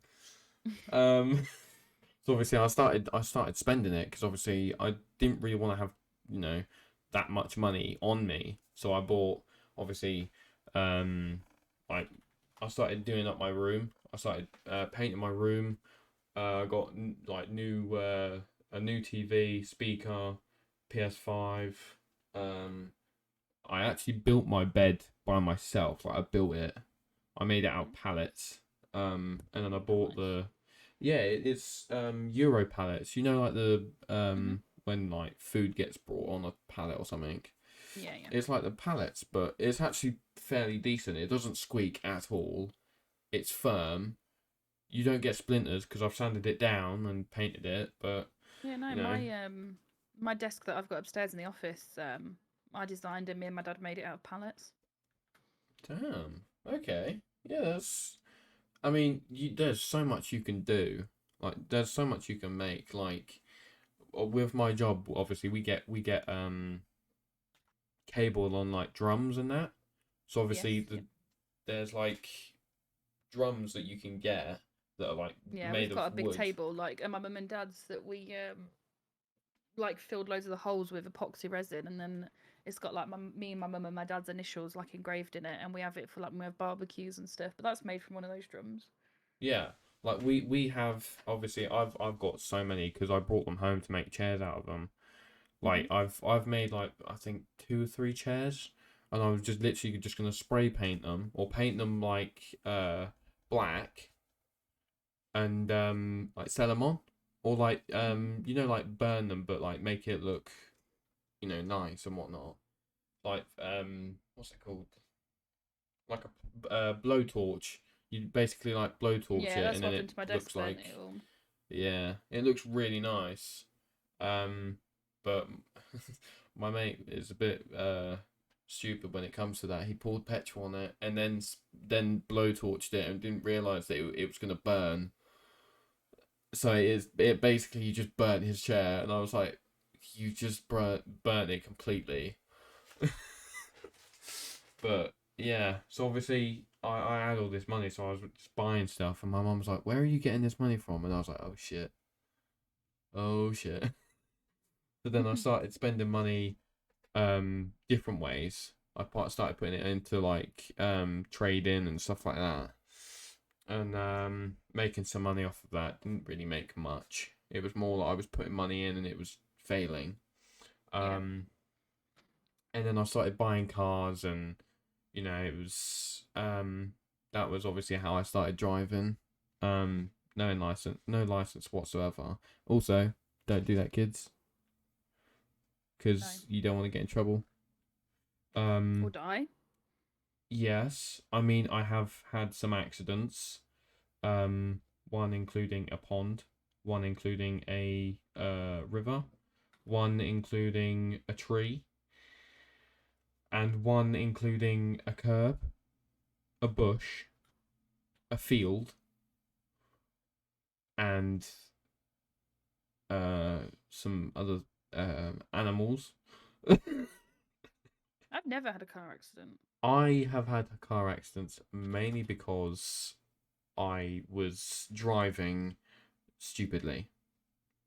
I've had like near misses. You know, you're not paying attention. You're going a little bit too fast, so you think, "Oh, Yeah, I could have very nearly hit that car then." yeah, I've had that. I must admit, I've had that. Like, what's the closest you've actually got to crashing? Like, what? Um, a car hit my wing mirror, Oh like an shit. oncoming traffic. It was the day I'd passed my driving test, and I went out and picked it. I didn't drive when I was younger. I've not been driving that long really. Yeah, And I'd got my little Mini Cooper, and I just did my test in my car. Went and picked my friends up, and I got the Mini Cooper Sport, so it was ridiculous. And I learned I should not drive in that kind of car. Um, Went and picked my friends up. We went for a really long drive, like you do when you've passed your test. yeah, And yeah, we were going down this road, and I'd like stopped and got on the like on the grass verge because there was an oncoming car, and they didn't even slow down. And I thought they'd ripped the whole of like the side of my car off because the thud from it was so loud, but they didn't. They just clipped my wing mirror. But yeah, that's the closest I've been to an accident. oh well, that's Apart from off-roading, but I feel like when you're off-roading, it doesn't count. yeah. When you're off-roading, it don't count. Like No. me and my buddy Jack. I'm gonna make a lot of references with him because he's the one that's getting me into trouble. Obviously he's he's into pickups. Mhm. He is a traveler. So obviously he lives in caravans. But he's currently got a house at the minute because he's waiting to get this thing come back so that he can move into the land that he's bought. Mhm. But yeah, he's obviously doing that. So he's into pickups, and we went out hunting one night, and obviously we was driving around this field, and I mean we were driving around this field. We were probably doing about 50 miles an hour, and we saw this like deer. And obviously we, even though I don't like killing animals, it was kind of funny the fact of how he crashed. So this deer was so smart. So we were driving around and we saw this deer, and obviously he Mhm. instantly went shit, go go go go go, and I put my foot down, and he was like no no no no, go go go go go. So I was like what, and he was like let me fucking drive. So I was like okay okay okay, and he went to chase after this deer, and I was like don't go that way, I promise you don't go that way, there's a ditch. And he's like oh no, they're in the ditch, I know this field like the back of my hand. We went round and we chased this deer. The deer jumped through this fence, and he was like, "Oh, I'm gonna go straight through it." We ended up going like over a little hump, and we didn't actually realize that it went like dipped, and it went into like a little ditch, and then went up again. So we basically just hit this ditch, and the people that were hanging out the window that was trying to shoot the deer actually ended up falling out of the car, and we were just laid there like, what do we do? I just looked at Jack and started laughing. We all just started laughing. We got in the truck, and then we drove off onto the road, and the deer was just stood there in the middle of the road looking at us like you're an idiot. And I think that's the only time that I've actually been off roading that we've crashed and we've laughed. Like when I crash, I must admit I do laugh. All of my accidents have been with like myself. It's not ever put Yeah. anyone into danger. Like obviously I drive late at night so that I stay away from the whole, cars passing, and and I go down roads that I know people won't go down. Like it's either too sharp, or there's bushes that could, scratch your car or whatever. And obviously, you know, it's big enough for a car, but it wouldn't be big enough for two cars. And obviously now everyone's got main roads and stuff like that. No one goes down the country lanes, you know. So I'm doing like 80 mile an hour down these roads and whatnot. And I went down this road that I had never been on before, and obviously I was driving a Range Rover because for some reason when you have money you buy stupid cars. So obviously I was driving this Range Rover, and I ended up putting it in the ditch. Like I proper crashed it into the ditch, and I was like, "Fuck, what do I do?" And obviously because I like Mhm. racing, like I like F1 and banger racing and stuff like that. So obviously I was Yeah. like, I'll call Jack because he does banger racing, which means he's got to have a trailer that carries the car. So I was like, oh, can you come get me? He was like, where are you? And I was like, I'm in a ditch. And he was like, okay, cool, I'll come get you.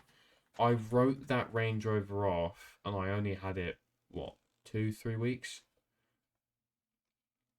Jesus. Yeah, I've put I've put cars in. I'm gonna send you a picture, right, of this Range Rover that I had. I'm not gonna lie to you. I had this Range Rover for about a month, right? Mhm. I was driving it, it was working all fine.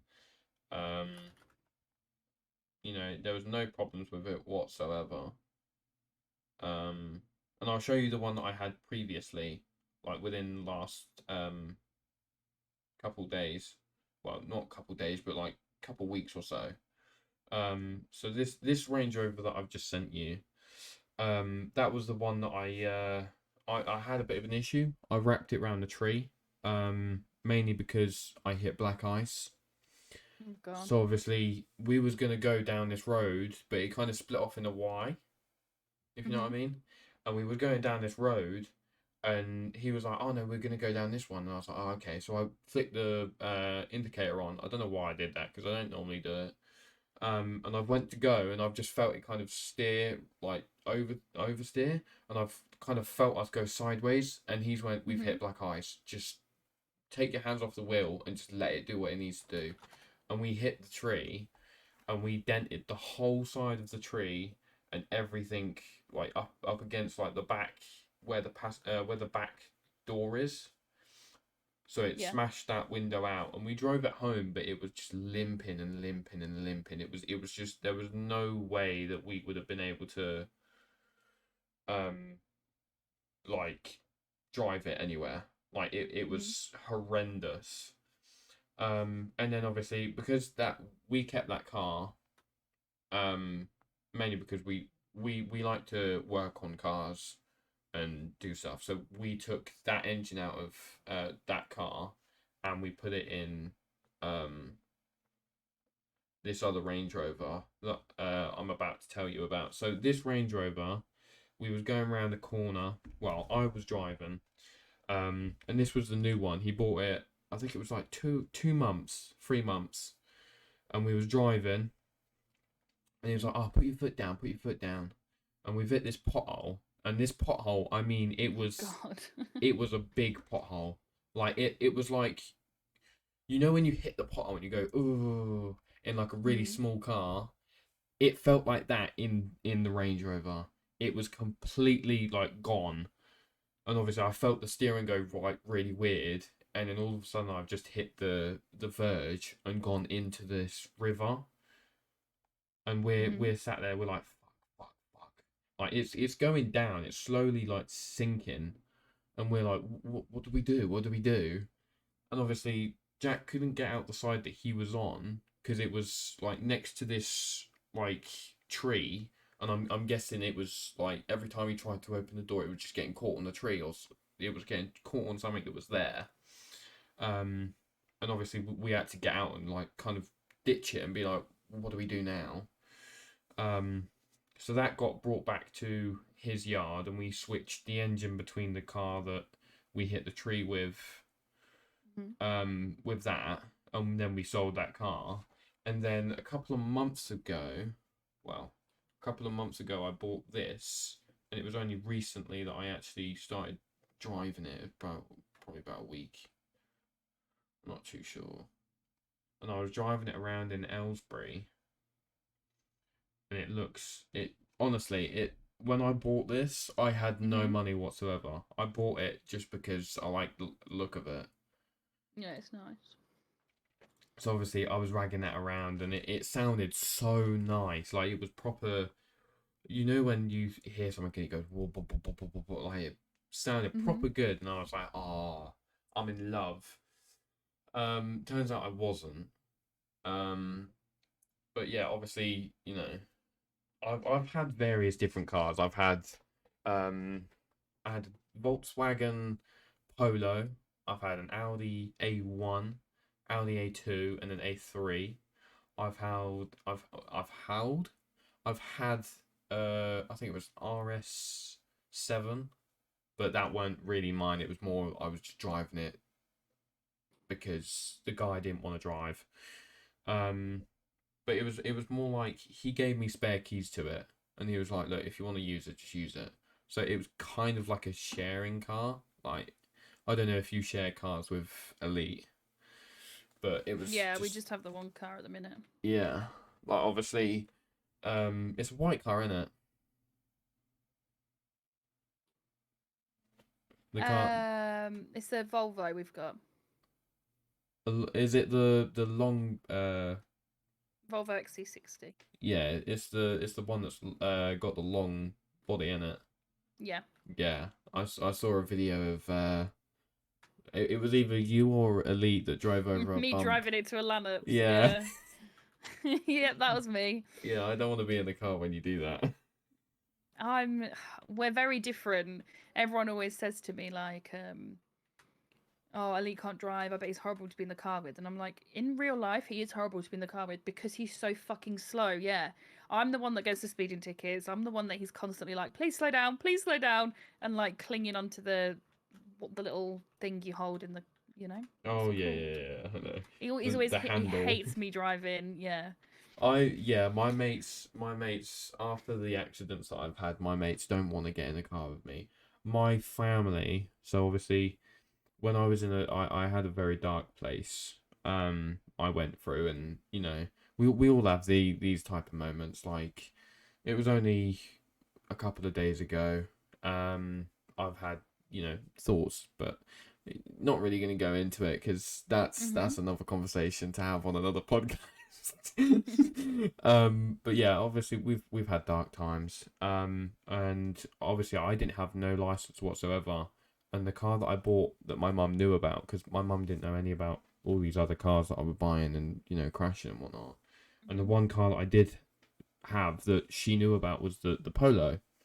So obviously this Polo, I had been working on it all this time, putting new stuff on it. I had a new exhaust. It was straight piped. It was, and I'd done all the work on myself. So it was, um, and I only bought it off of my sister, well, my sister's boyfriend for £400. So it was a bonus. I'd done all Mhm. the exhaust and all of that for myself. So I was like, okay, cool. Um, so obviously I had an argument with, I think it was my girlfriend at the time, and my girlfriend was actually over, and it ended up being that she broke up with me that like day, and I was like, "Are you actually breaking up?" And she was like, "Yeah, I'm done." Oh, pardon me. And she told me, I was like, I don't want to be with you anymore. And I was like, okay, cool. I got my keys, and she was like, where are you going? I was like, I'm going out. I'm sorry, but you've just broke up with me. I'm going out for a drive. And she Mhm. instantly went downstairs. She was like, oh, I'm gonna go to the toilet then. Um, And she went downstairs and told my mum, and my mum came upstairs and said, "You're not leaving." I was like, "Mum, try and stop me. It's either you let me out my bedroom door, or otherwise I'll jump out my front. I'll jump out my window." Um, and obviously she kind of let me go, and I kind of pushed past her, and I got in the car, and I will spin off the drive, and I will spin down the road. I will spin out of the junction, and within about 5 minutes, I had my sister and her boyfriend driving behind me, and I was like, I was doing over the speed limit, and obviously he saw which way I went, so he drove like to mum's, like my house, dropped off my sister, and obviously the kids, and then went straight after me again, and well, I don't know if do you have the app Live 360? Yeah. Yeah, so obviously my family have that because we like to see where we are and whatnot. It's a bit weird, but um, obviously I had that, so I turned around and obviously I turned mine off, but you could still see my sister's boyfriend's one, and he was doing 110 to catch up with me, and I was still like 3 or 4 cars in front, and I was properly Yeah. going for it. Like Mhm. I didn't want him to be following me because I was like, I'm going for a drive to get away from like the family and just get away. Like, Yeah. Just want time on your own. yeah. And obviously he caught up and he pulled like, because obviously he had I think it was a Jeep. He had a Jeep. And he like blew past me, or like I don't know what he done. He might put not nos on or something, and blew past me and just kind of slammed his brakes on and slid so that he covered 2 lanes, pointed at me, Yeah. and like said, "Call me," and then like drove off. So I was like, okay, I'll call him. I had a phone call with him, and within that phone call, he had already turned around and said, "I'm here whenever you need me. I'm this, I'm that. I can do whatever you Mhm. want. We can call, we can do this, we can do that. Every time you feel like this, we can go and have a chat, and you know." And I think that's what kind of brought me back, mainly because obviously he was the only person that actually kind of cared. Like my mum cared for me not to go out, but she didn't exactly get in her car and chase me. But then again, I wouldn't want her to, because if she Yeah. saw how I drove, she wouldn't ever let me buy a car again. Um, But yeah, obviously I've had dark times. Like I've had times where I've taken a car out expecting not to go back, if that makes sense. Hmm. And I've crashed a car, um, and I have hurt someone else that was in the car, and obviously they aren't well, they're no longer with us. She was quite close to me, and obviously, you know, there's only so much that I could have done. But that was all to me driving, and obviously now I don't take anyone when I go out driving, mainly because of that reason. And obviously where we crashed is where I normally go now. Like when I feel like down or something, I normally go and sit at the crash. And I don't know. I don't know if or not it's just the fact that it kind of calms me down, but it also makes me think, you know, you need to kind of just think happy thoughts. You can't always be, you know, thinking, oh, what would people do if I weren't here and stuff like that. Like it's not, you know, it's weird, isn't it? You have these thoughts, but Yeah. at the end of the day, you're sat there and you're like, you know what? Actually, I'm gonna do this. I'm gonna get through it. And obviously, you know, that's the whole thing of there's always light at the end of the tunnel. No matter how long the tunnel is, there's always light at the end of it. And obviously that's why if I was ever to get someone to message me saying, "Oh, your YouTube helped me," Yeah. that's when I would turn around and go, "Well, thank you. You know, it's yeah, I appreciate it." Yeah, But no, that's a big thing about my Instagram at the minute. I've got a new social media manager who does all my Instagram for me, and that was the big focus when just like, you know, what kind of themes are you wanting, what sort of campaigns you wanted to run, and I said, you know, I just need it to be a positive place where it's okay to talk about your mental health, yeah, because I've struggled in my life. I'm not going to lie about it. There's no shame in struggling. yeah, But yeah, my streams, my channel, my Discord, everything yeah, is all about mental health and equality, and you know, allowing people to have those difficult situations, whether it be about gender, sexuality, mental health, whatever it is, domestic yeah, violence. I'll support anybody. um yeah, so yeah, that's what my whole thing is really. yeah. I mean, I don't really have. That was my chair. I don't really have anyone that I Of can course it just. was. It was. Look, I can make my. Okay, it's not gonna do it now because. Uh-huh, uh-huh. Yeah, it was your chair, definitely. See, It didn't do it, oh, my leg. I got cramp. Ow, ow, that hurts. That hurts. That hurts.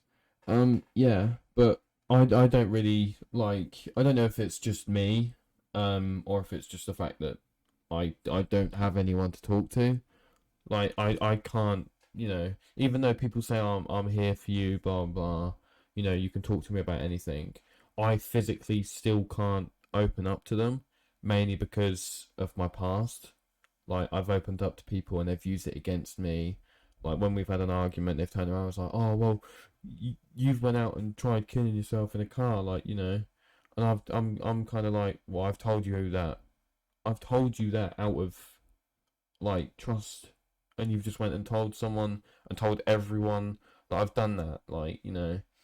And obviously with me, it's I don't know. I feel like I can't tell anyone what happens to me, mainly because I just feel like I'll get judged. And obviously this whole thing with our men are supposed to be, you know, tough and you know they're supposed to that's be the called man of the house toxic and masculinity, and we don't do that. yeah, like We are not I don't here know. for I that. just feel like if I was to open up properly and just kind of talk about everything that's happened in my life, I feel like people would just look at me and go, "You're not really worth anything. You're not, you know, you're not this, you're not that." I Like, think the problem for a obviously, lot of people is it's hard to know what to say or what to do in that situation when somebody opens up to you. yeah, And 9 times out of 10, you just need somebody to listen. And you're not going to them Like, I say this to Elite all the time, right? Say if something's pissed me off in Redline, and I might go to him and have a bitch and a moan, and he's like, I can't do anything about it, make a ticket. And I'm like, I'm not coming to you as an admin. I'm just coming to you as my boyfriend to have a bitch and a moan. I just want you to listen. I don't want you to do anything. Um, but yeah, that's sometimes all you need is just somebody that's going to listen. Yeah. Like I say, we talk about it a lot in my streams about mental health, and I kind of preach about getting help and reaching out and knowing what support systems you've got around you and what services are there for you professional wise. But I wasn't listening to that advice myself, and it wasn't until it was kind of really bad, and me and Elite had gone to do it like a food shop one day. We'd gone to Asda, and I just couldn't get out. I'd driven there and I just couldn't get out of the car, and I had a full on breakdown in the car park. And he was like, what is going on with you? And I was like, do you know, I don't know. And like the thought of not being in my house or my car, I couldn't do it. And we sat in the car for maybe half an hour before I could go inside, and I'd not even spoke to him. Like, we are unhealthily obsessed with each other, me and Elite. Like, we really are. I'm so lucky to have the relationship I have with him. And Yeah. I'd not even told him what was going on because I didn't want to burden him with it or make him feel like he'd failed me somehow. Um, Yeah. and yeah, I'd spoke to him, and he was like, you need to talk to your mum, because like me and my family are so close. I spoke to my family. We kind of put like an action plan in place, went to the doctors, got a new therapist. Like, and if that hadn't have happened, I don't think I would have gone to the doctors or reached out and got the help I needed. I'd have just carried on being a little hermit crab and not doing anything.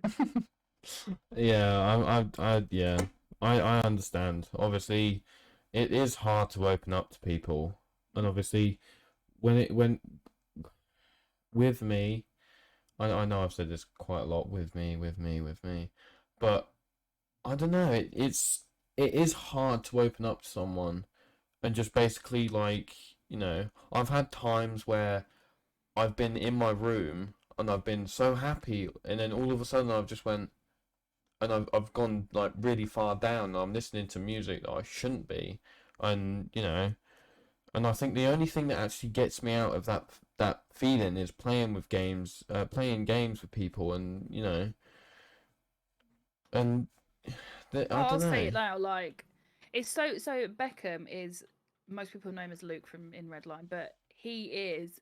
We always call each other love of my life, and he really is. And I don't mean that in a romantic way, but Yeah, he is honest to God my soulmate. He is me, but an American version and a boy.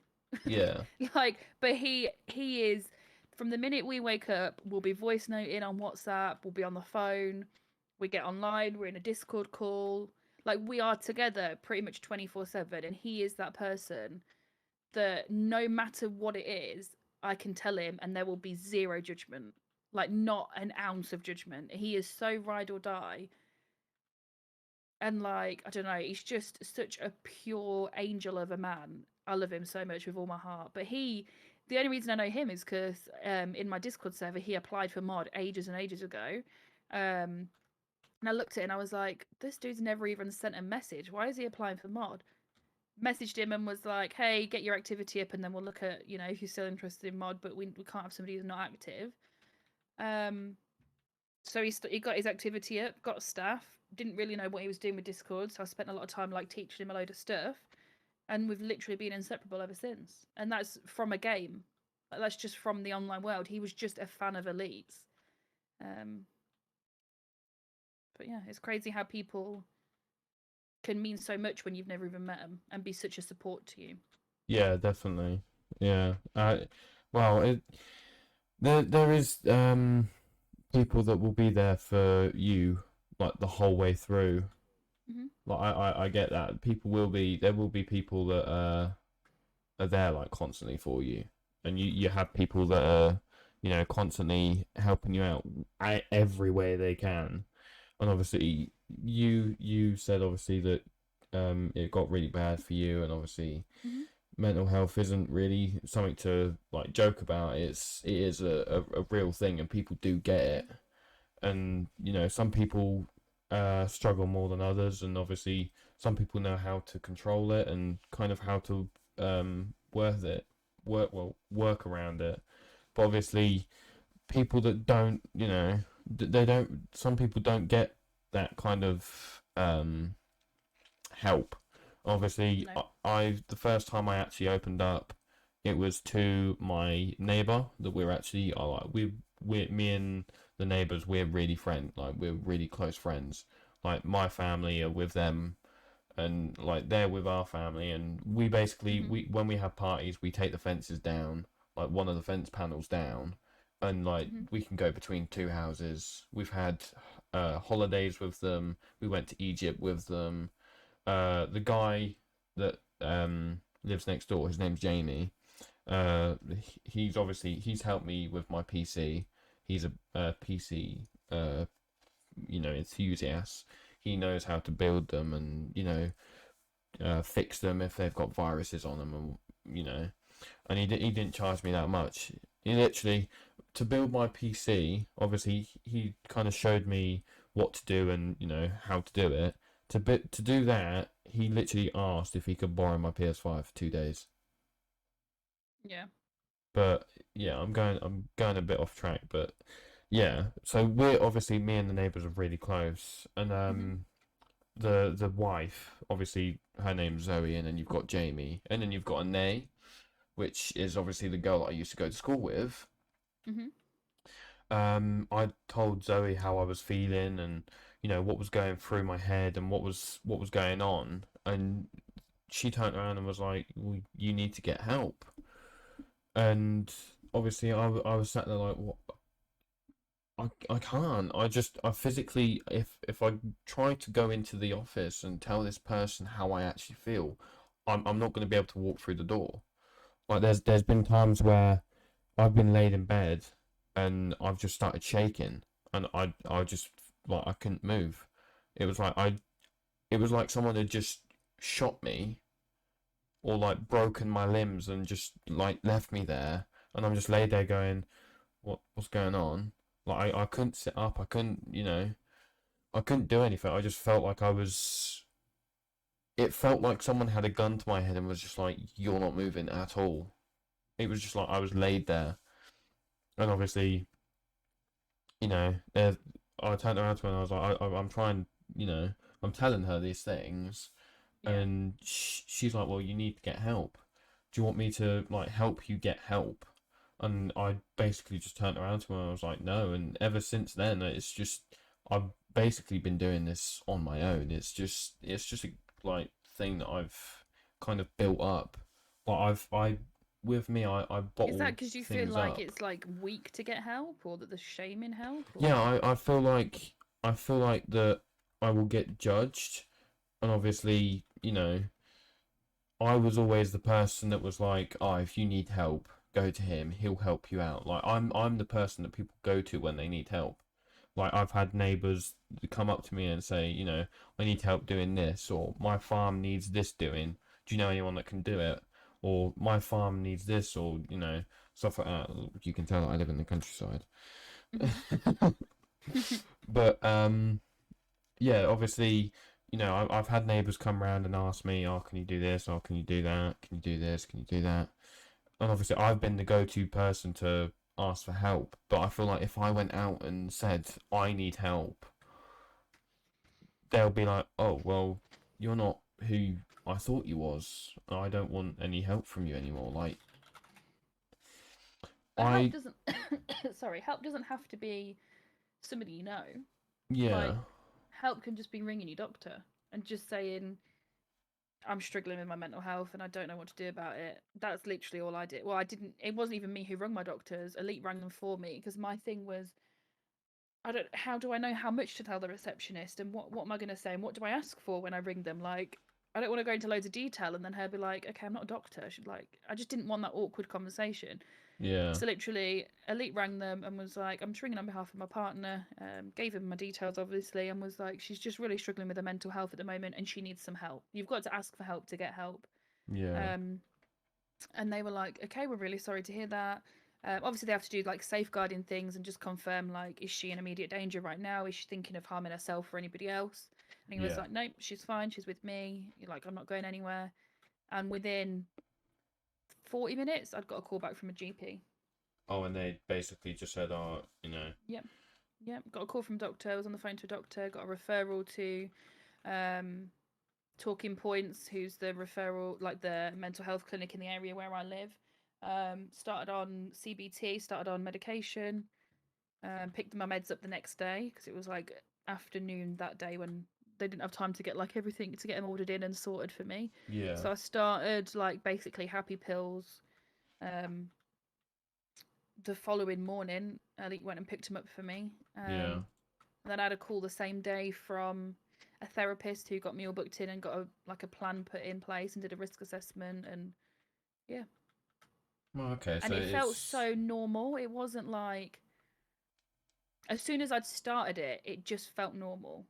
And I think it was probably harder for Elite to sit because I wanted him there when I was talking to the doctors because I felt like I'd probably be more truthful because he knew the truth. So I couldn't lie in front of him to the doctor and, make it seem not as bad as it was.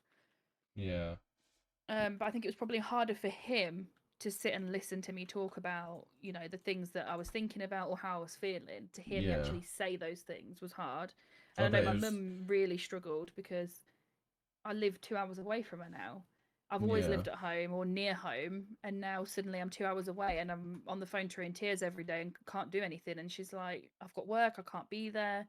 So I think it affected my family probably more than it affected me, really, emotionally. Yeah. Um, I but there's feel no shame in it at all. It's like if you have the flu, right? You go to your doctors, don't you, for medication because you're ill. no. When I'm yeah, but Right, if you I broke see your what you're leg, you'd go to the yeah. hospital, wouldn't you? And you'd get a cast, you'd have an X-ray, so you'd Yeah. investigate why does my leg hurt? Oh, it's broken. Okay, I'll accept the treatment. Then I'll have a cast. Yeah. So why is it any different when it's a chemical in your brain? That's literally all it is.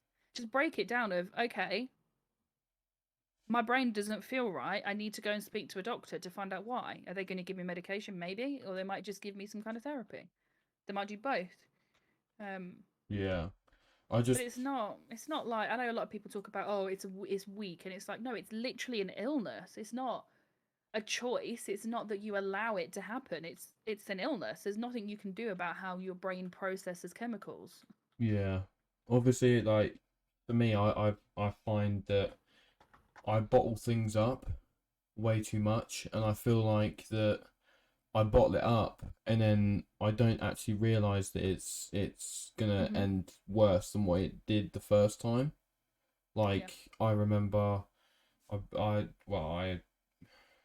I hadn't cried for at least like probably about a year, 2 years, Mhm. and I just sat there and I was listening to this song, and it brought back so many memories. I literally just bursted out crying. I was in my room, I was bursted out crying, and my mum came home and she heard me crying and was like, "What are you crying about?" And I literally just said I was fine. I'm, you know. And she was like, "Oh, okay." And she literally come home, had her lunch, and went back to work. And I think I woke up at like 11 and I cried literally all day until about 6 o'clock. I fell asleep and woke up at probably about 7 in the morning the next day, and I was completely fine. It was just like I needed to cry. Like Yeah. I bottle Sometimes things you do. up. You need to let that emotion out, and then you're Yeah, like, oh, okay. yeah, and I feel like that's what a therapist would do. Like it's There's so better many different to kinds of therapy. So I'm yeah, going through CBT, which is cognitive behavioral therapy. So that's about like basically, and don't quote me on this, but it's like reworking the associations your brain has with different things. So because I've had like, I'm not saying the most trauma in the world, but I was married super, super young. I was with a very abusive guy. Um, so it's more about like training my brain how to process what I went through. yeah. Um, and yeah, just like conditioning how your brain links things together and deals with that. So it's Okay, not yeah, just about that's talking about it, it's about, okay, we've talked about it, but we're going to help your brain deal with that now. yeah, it's more to like a processing, how to process it in a good way instead of a negative way. Obviously, it will still be negative, but you're kind of teaching your brain to not think of it that much, but kind of make it a bit Hmm. easier to put yourself through, if that makes sense. Like, Yeah. I don't know. With me, I bottle things up and I just kind of hope and pray. And I don't think I should do that. I think I should kind of, you know, branch out and kind of get help. But I feel like if I got help and, you know, I took someone with me that was in my family and I turned around and told everyone, you know, I told the therapist what I was thinking, I feel like my family member would turn around and be like, he's felt like this for how long? Mhm. And he's only just coming out with it now. Like I've had, well, I don't even know what I've had because I haven't tried, you know, diagnosed myself. But I've been in bad places since I was in secondary school. Like I've had ideas and, you know, things going through my head, and, you know, I've went out, I've been driving, and I've had the intention of not coming back to my house. Like I've had these ideas, and I've gone through with some of them, and then I don't know. I guess it's just I think, and I'm like, okay, maybe it can get better. Like, I start listening to music that is like upbeat, and the only song that can get me out of like a really really bad place is, oh, what's the, I'd have to find it out. It's in one of my playlists. Well, actually, it's in all of my playlists because that one song, it just makes me think, you know what? Today's going to be a good day. But I guess everyone has their own things to get over it, and, you know, there is always going to be that like, I don't know, that, like, some people take tablets, some people don't take tablets. I don't take tablets. I haven't even been diagnosed. I haven't went and met anyone or talked to anyone about Mhm. it. To be honest, you and a couple of other people are the only people that I've actually spoken to about it. Well, apart from this podcast. Apart from the world now. Yeah, the Hi, world world. now. Hello, world. But yeah, apart from obviously the people that are going to watch this podcast, and obviously, technically, this is kind of therapy because I'm talking to you, but I'm Mhm. also talking to everyone and kind of just letting everyone know that having, you know, this, you know, illness, like, well, this mental health and, you know, depression and anxiety and, you know, all of these things, it's okay to have. Like, it's not gonna, it's not bad to have it. You know, you're not going to get judged for having it. It's just your mindset. Your mind thinks that you're going to get judged, and that's why you don't talk. Like, you know, there is going to be people that are like me and like, oh, I don't want to get judged. Men can't talk to people. Men can't do this. Men can't do that. Like, How disgusting is it though in a world, and I don't mean that to you, just to yeah, society in general, that that is still a thing that is conditioned into men that you can't talk about it. yeah, it is disgusting. Like, I feel like, If right, say you're in a happy, serious, committed relationship, whatever, and your partner turns around to you. No, just put sorry. yourself in that situation. But she turns around Okay. to you and she tells you she's struggling. Would you look at her and be like, "You're weak"?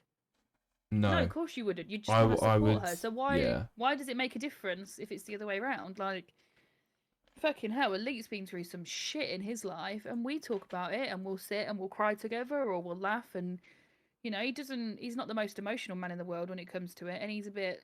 yeah. The He'd thing with, rather he'd rather just get on with it because he doesn't want to hurt other people, you know. yeah, and But that is like another thing. Like, if I tell my mum exactly everything that I'm going through, or like any of my family what I'm going through, I feel like I'm gonna put them in a place where they're like, we've been living with him, and he's feeling like this, and we haven't even noticed. Like, how bad of a family member can I be to not notice something like that? Like, I don't even know if they've actually clocked on, but I've been playing music that, you know, would make you think, is he all right? Like, you know, there's a song that I've been playing is that not your recently. way of like asking for help without asking for help? That you're like, oh, I hope they hear it and ask if I'm okay. Well, yeah and no. Like, this song that I play, I've been playing it for like a week now. And it's called Depression by Dax. And I Yeah. was playing it when I went on holiday. I was playing it in the car. And my mum was like listening to it and was like, I like this song. But she didn't say, like, she didn't really like understand it. Like, I'll read you the lyrics, and you will But like. you know that going like calling somebody, like even calling 111, Samaritans, your own doctors, they're not going to be like, oh God, I've been living with him and hadn't even realised, because they haven't, and Yeah, it's literally a job to them. Like when I say they don't care, I mean it in the best possible way. Like there's nothing you can tell somebody that's going to shock them, because they will have seen it all and 10 times worse. I can guarantee you. yeah, You know, when you go to get like a tattoo or a piercing, and like say like if you go and get your nipple pierced or some like an intimate area, yeah, and you don't think, oh my God, this person's gonna look at this part of my body, because to them it's just a body. They don't even see it the same way. And it's the same with the doctor. yeah. I It's just another day at the office. yeah, pretty much. But It is I to them though. That's what they're trained for. That's why they're there. That's why you pay to have the NHS, you know? Use it. yeah, that's another thing why I don't like tell anyone is because I don't want to get judged by what I've thought of or what I've done. Like this, the songs that I play, like this song, right? It's called Depression by Dax. If you haven't heard it, listen to it. But the Hmm. lyrics start off with I can't find myself, I get lost inside my brain, and then the lyrics after it said I think I might need help. Um, I think I might need help, but I pushed everyone away. Right. And Yeah. obviously, my mum had listened to that and she just went, "Oh, I like this song." Like, there's been times where, like, I don't want to say depression, but the places that I've been in have come out and my mum's seen it and she's like, "Are you all right?" And I'm like, "Yeah, no, I'm fine, I'm fine." Like, there's been times where I've snapped. Like, she said something and I'm like, "Oh, I don't care," and just snapped at her. And I've Hmm. kind of looked at her and I've just kind of like dropped and went, "I'm sorry." And obviously, there's Hmm. been times where I've had fights with my brother. I've had fights with my dad. Well, Do my you have stepdad, but younger siblings? no, they're all older. Do you have any like nieces, nephews, I any have, yeah, young people in your I family? have nieces and I have nephews. Um, That's literally what my mum said to me when she was like, "You need to get help," and I was like, "I just don't feel like I can." And she was like, "If your nephew, like my eldest nephew, because he's at that, you know, he could be talking to you about this kind of stuff. The others are too young." yeah, But she was like, "If he came to you and was feeling how you're feeling, what would you tell him to do?" I would probably say get help or speak to me whenever Right. you feel like it. Like I Exactly. do get the whole situation with getting help, but it's just that first step of trying to get help. Yeah. I feel like you've got to have so much courage to then Mhm. do that. Like obviously, I listen to music. Like I don't know when it comes to like obviously you said with relationships like if you had someone get a nipple pierced or something like that. Obviously, I don't really go for body. Like the body, yes, it's bonus, whatever. But it's more about what they're like. If I can vibe with them, if I can get along with them, if I can, you know, play games with them, have an actual conversation with them without it being like, oh, what you up to, blah blah blah. Like actually have a full on conversation. Like you know, then yeah, it is good. It is very good. But I don't think I would have been able to open up to a girl and basically say, you know, I'm going through this. I wouldn't be able to cry in front of a girl. I wouldn't be able to cry in front of a girl. The only reason why is because apparently, right, when a girl sees a man cry, it puts them off of them straight away. No, it's the complete opposite. because well, that's what I I've been can't speak told. for girls because I'm a woman, not a girl. That could be where you're going wrong. Oh But I yeah, can tell brilliant. you honestly, no, but I can tell you honestly, if it's somebody that's wanting a serious relationship, Yeah, 1 second. Um, somebody showing you their emotional strength in that they're secure enough in themselves to cry, that's attractive. Trust me. It's like if you're looking at starting and having a serious relationship with somebody, you're looking at what? Living together, marriage, potentially kids one day, all that jazz, right? yeah, So, as a woman looking at it, do you want a man that is cold, won't talk about his emotions to be the father of your kids? no, Or do you want a man that's going to show your kids that emotions are normal and be there to support your kids? You're going to pick the emotional guy, right? Like, yeah. surely anybody would. Um, I mean, but most, everybody has a type, and there's going to be people that don't like yeah, that. But that's their issue, not your issue. That's just not the person for you, then. yeah. It's my previous relationships have gone through the roof. Um, Obviously, my first girlfriend ended up getting with my mate. Um, and obviously my mate didn't actually. Well, he says he didn't actually know that we were together at the time, but she was dating me and him for a week before she actually turned around and told me. And it wasn't even her that told me. It was I found out through another mate of mine that they were dating, and we fell out over that. But we're friends now. We've sorted it out, and obviously, and obviously after that relationship, I was just like, well, no one's actually trying with me. I've had relationships where the girl has become pregnant or something like that, and the baby's not actually um been here. Hmm. And obviously I've had relationships where I've been cheated on so many times. There was a girl that I dated, um, and she cheated on me with a guy called James. And then she messaged me probably about 7 weeks later, and was like, "Oh, I miss you, blah blah blah. I'm sorry that what happened. You didn't really listen to my side of the story. You basically just, you believed, like my friend, because my friend, it was her friend that told me that she was cheating and she was on the phone and FaceTiming him all the time, and you know, so I was like, okay, well, and I confronted her about it, and she was like, oh, blah blah blah, and she blocked me and blocked everyone that was friends with me. And then obviously 7 weeks later, she messaged me and was like, "Oh, I'm sorry, what's happened? You didn't let me, explain what had happened, blah, blah." So obviously, I was like, okay, well, what was your side of the story? She explained her side of the story, blah, blah. So we started dating again. I went on holiday to Egypt. And when I got back, I had someone message me. And it was basically one of the guy's mates messaged me. And he was like, she's dating you and him at the same time. And I was just like, what the fuck? Hmm.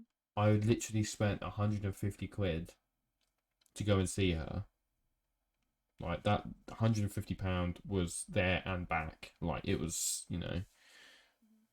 And I was sat there, I was like, so you're making me look like a mug because you wanted to meet up with me, be my girlfriend, blah blah blah, but then you instantly went and done that behind my back, right? Bearing in mind, before I went on holiday to Egypt, right? I went on holiday to Egypt for 2 weeks. The weekend after I got back, she met the guy. I went to her house the weekend before we went on holiday. We went on holiday, I think it was Monday, no, Tuesday evening.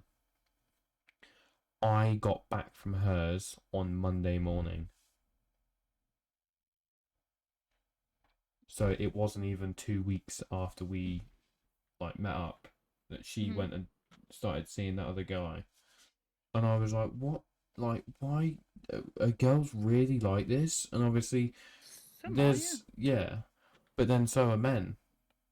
Like Yep. some men will cheat. Like I've had my past. Like my past isn't, I hate my past mainly because after my first girlfriend, obviously my second girlfriend, I thought everyone was going to cheat on me. So I was like, well, why should I even bother?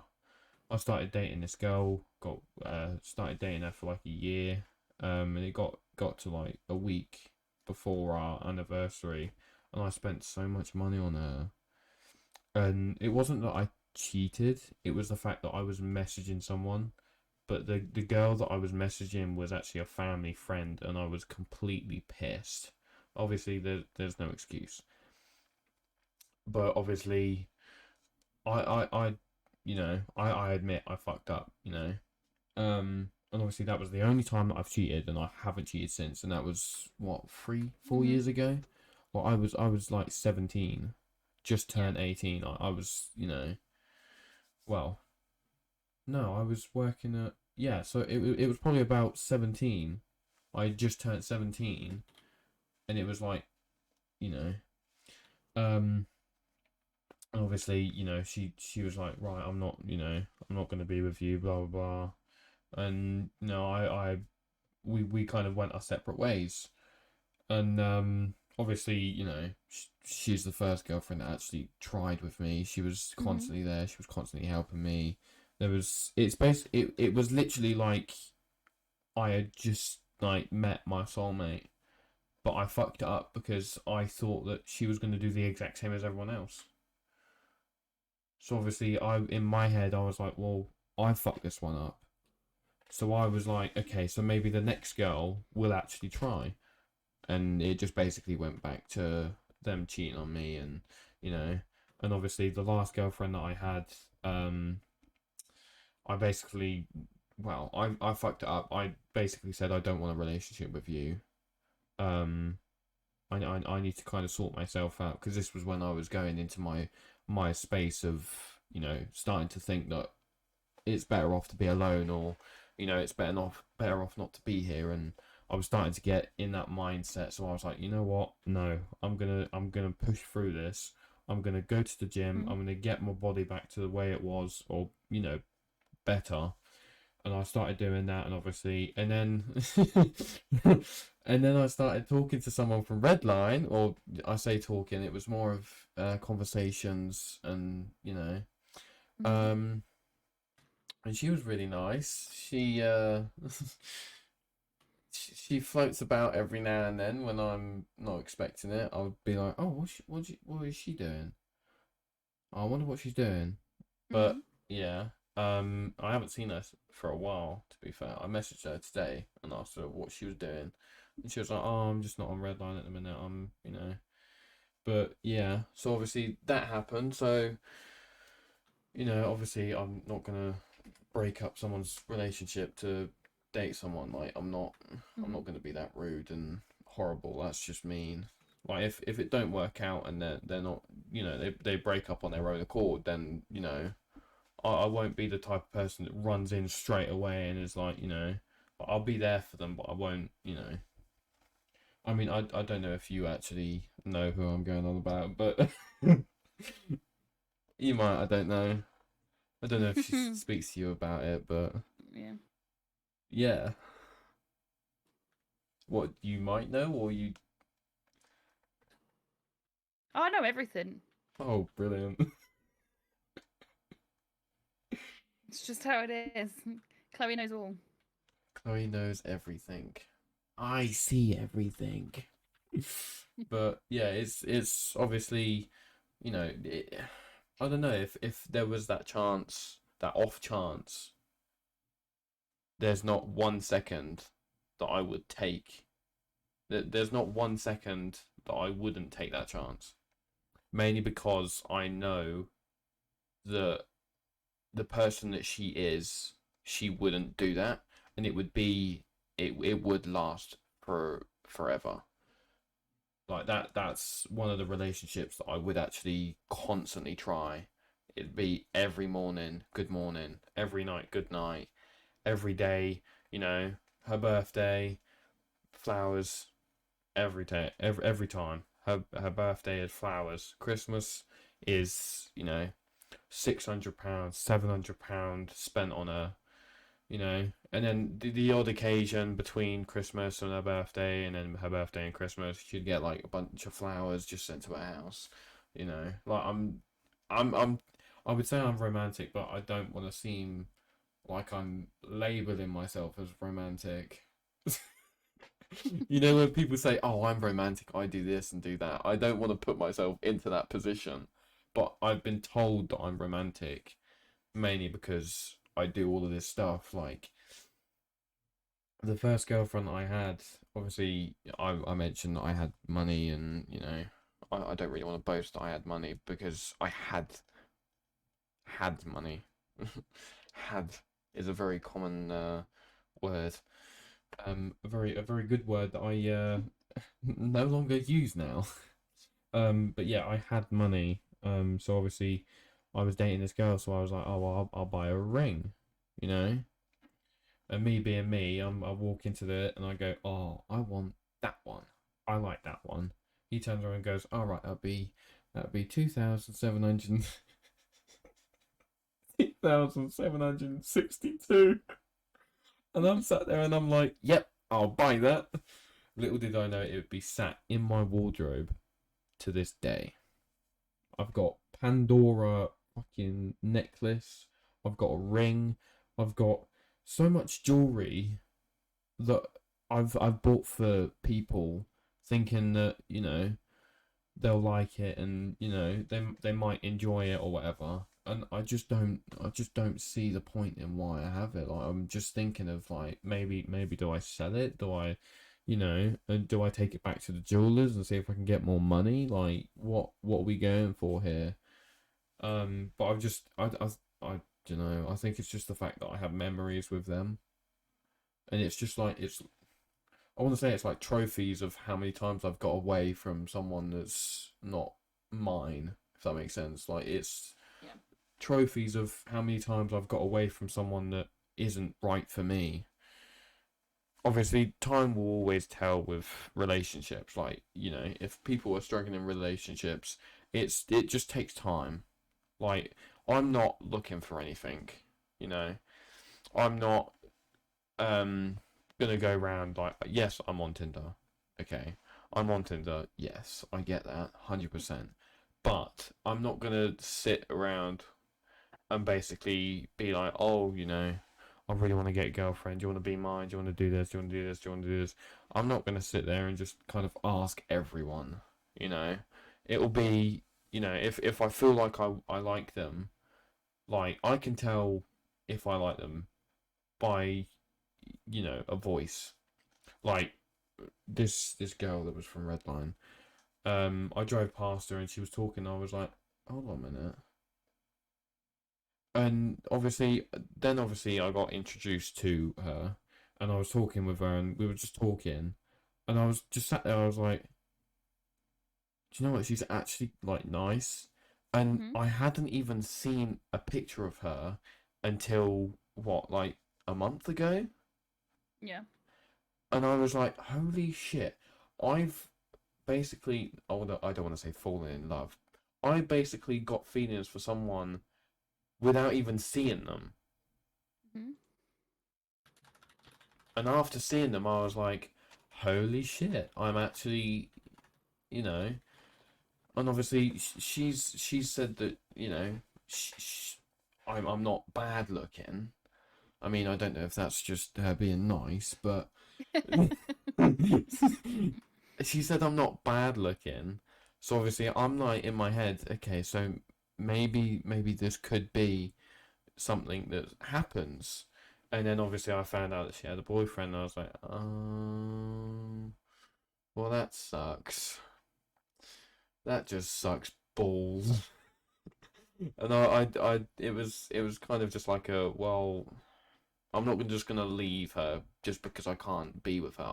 I will just be friends with her and just kind of talk to her every day and just be nice and I mean we haven't spoke since until today when I asked her what she was up to. Or no, I said, why haven't you been on Redline? Or like, are you all right? I see you haven't been on Redline. But yeah, obviously I spoke to her about that and whatnot, and then yeah, it was just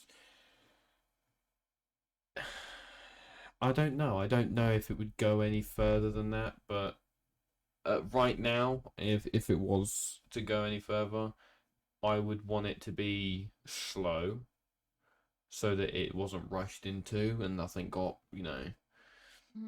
But yeah, I don't know. With me with relationships, I just seem to find people that don't want me for me and they just want me for my money. All the money that I had. Like, yeah, I still have money. Like, I have savings and I have, I think I have like 3 or 4 bank accounts that have got money in it. But, I don't. There's me talking about fucking money again. Um, I don't want to be like, oh yeah, I've got all of this money, I've got all of this, I've got that, I've got this, I got that. Like, yeah, it's fine, I have that, but it's not worth anything if I can't, you know, spend it on someone. Like, yeah, I want to spend it on someone, but I want to spend it on the right person. And it is. I don't know where my soulmate is right now, but if you are listening to this, right, don't be afraid to message me. Okay. Yeah, but yeah, it's just relationships for me is hard because I constantly try to um make them like me, if that makes sense, instead of actually just being myself. Yeah, which you can't do because you can't keep that forever. Yeah. It's like it's like you can't really act like something you're not for like ever. It will fade Mhm. off and then the person that they've fallen in love with or the person that they was with isn't actually the person that you're being. And then that's what messes up because they're like, oh well, I don't love you. I love the guy that you were being. I love him. I'm with him. You know. But yeah, it just boils down to that, like, you know. But yeah, it's relationships are very hard for people. I must admit, it's But you're hard. still only young though. Yeah, like being in a relationship at my age, like I have had some relationships that were okay. It just didn't, it didn't last. Mainly because we either rushed into it too much, or it was cheating and the lies and the well, the driving and all of that. It was just, obviously people that are young do want to just get into a relationship and like obviously my mate Toggle, he's uh he's dating this girl. They've moved in. They've got a dog, and obviously they're what's it called? And obviously fair play. They're dating. They're fine. They're happy.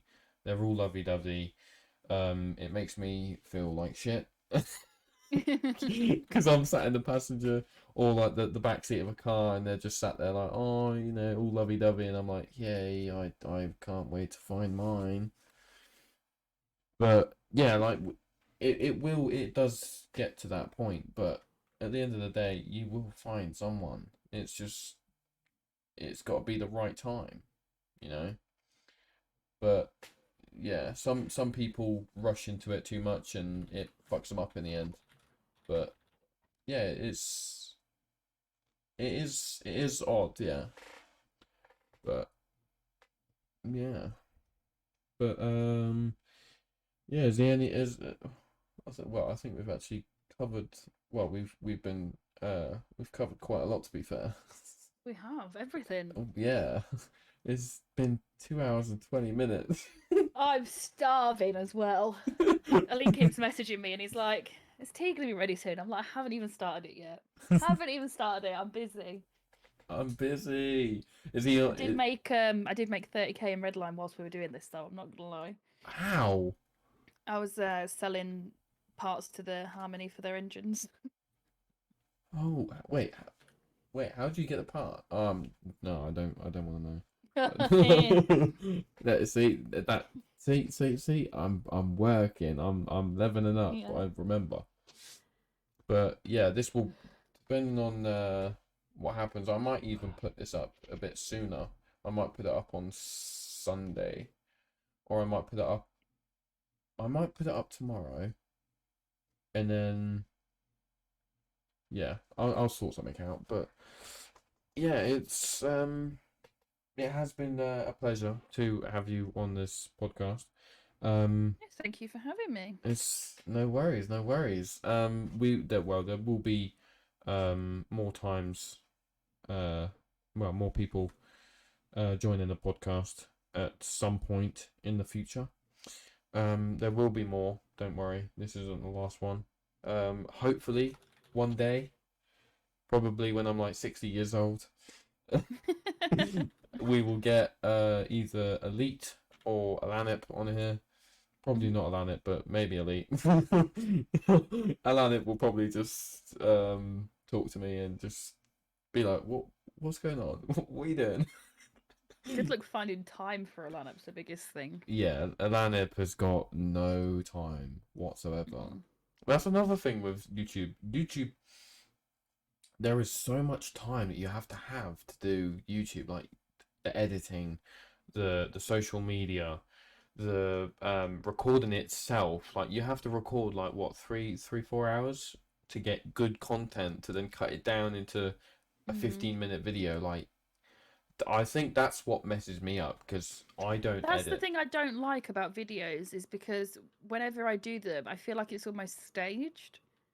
Yeah. Do you know what I mean? Like, so much funny shit happens, and then we'll be like, "For God's sake, why was nobody recording then?" Um, but like in live streams, what happens.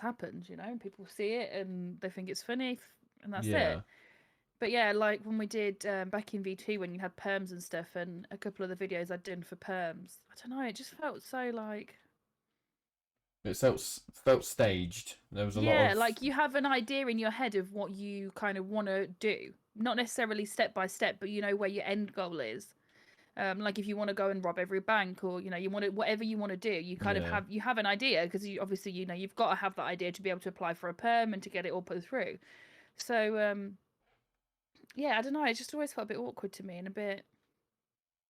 Yeah, I yeah, don't I've know. yeah, I feel like some of the videos that Alanip has done, I feel like there are staged. Like, um, he's either turned around and said, right, just let me run so it looks good for the video, and then like there is some videos that I've thought like he wouldn't have been able to get away from that. Like some of the videos, like the one where there was a police officer that was chasing him down in the car, and he jumped out the car and just rolled. And Alanip just kept running and got on a bike and drove off. Like that genuinely wasn't that probably wasn't even staged. Like that was but that made me laugh.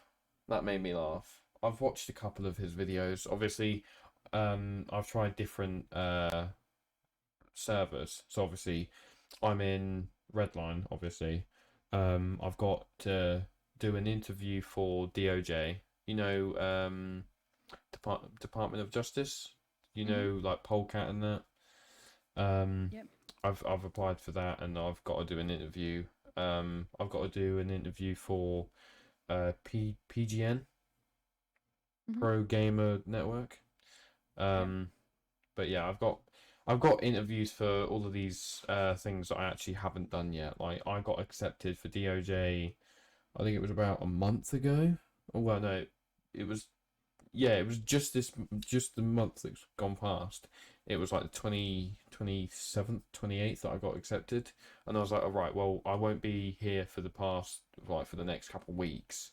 So could you possibly push my interview back at this point? Mhm.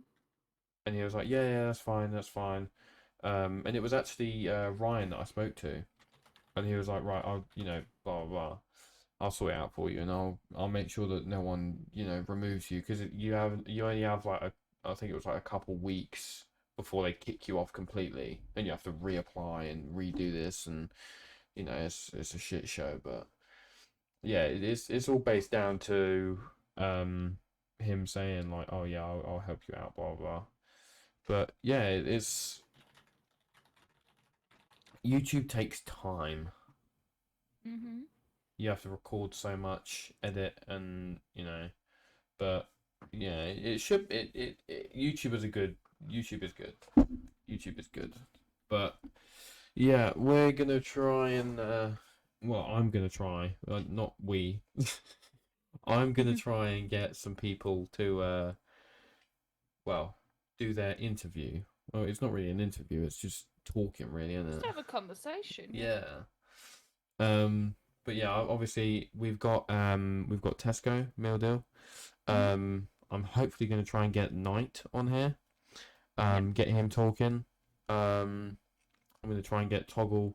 Hopefully, if she still likes me, um, I'm gonna try and get Manic Maze Hmm. to join and do a podcast and try and get her to kind of basically just talk about what we've talked about, but just it'll be a bit different because you do the same stuff. No one's gonna really watch.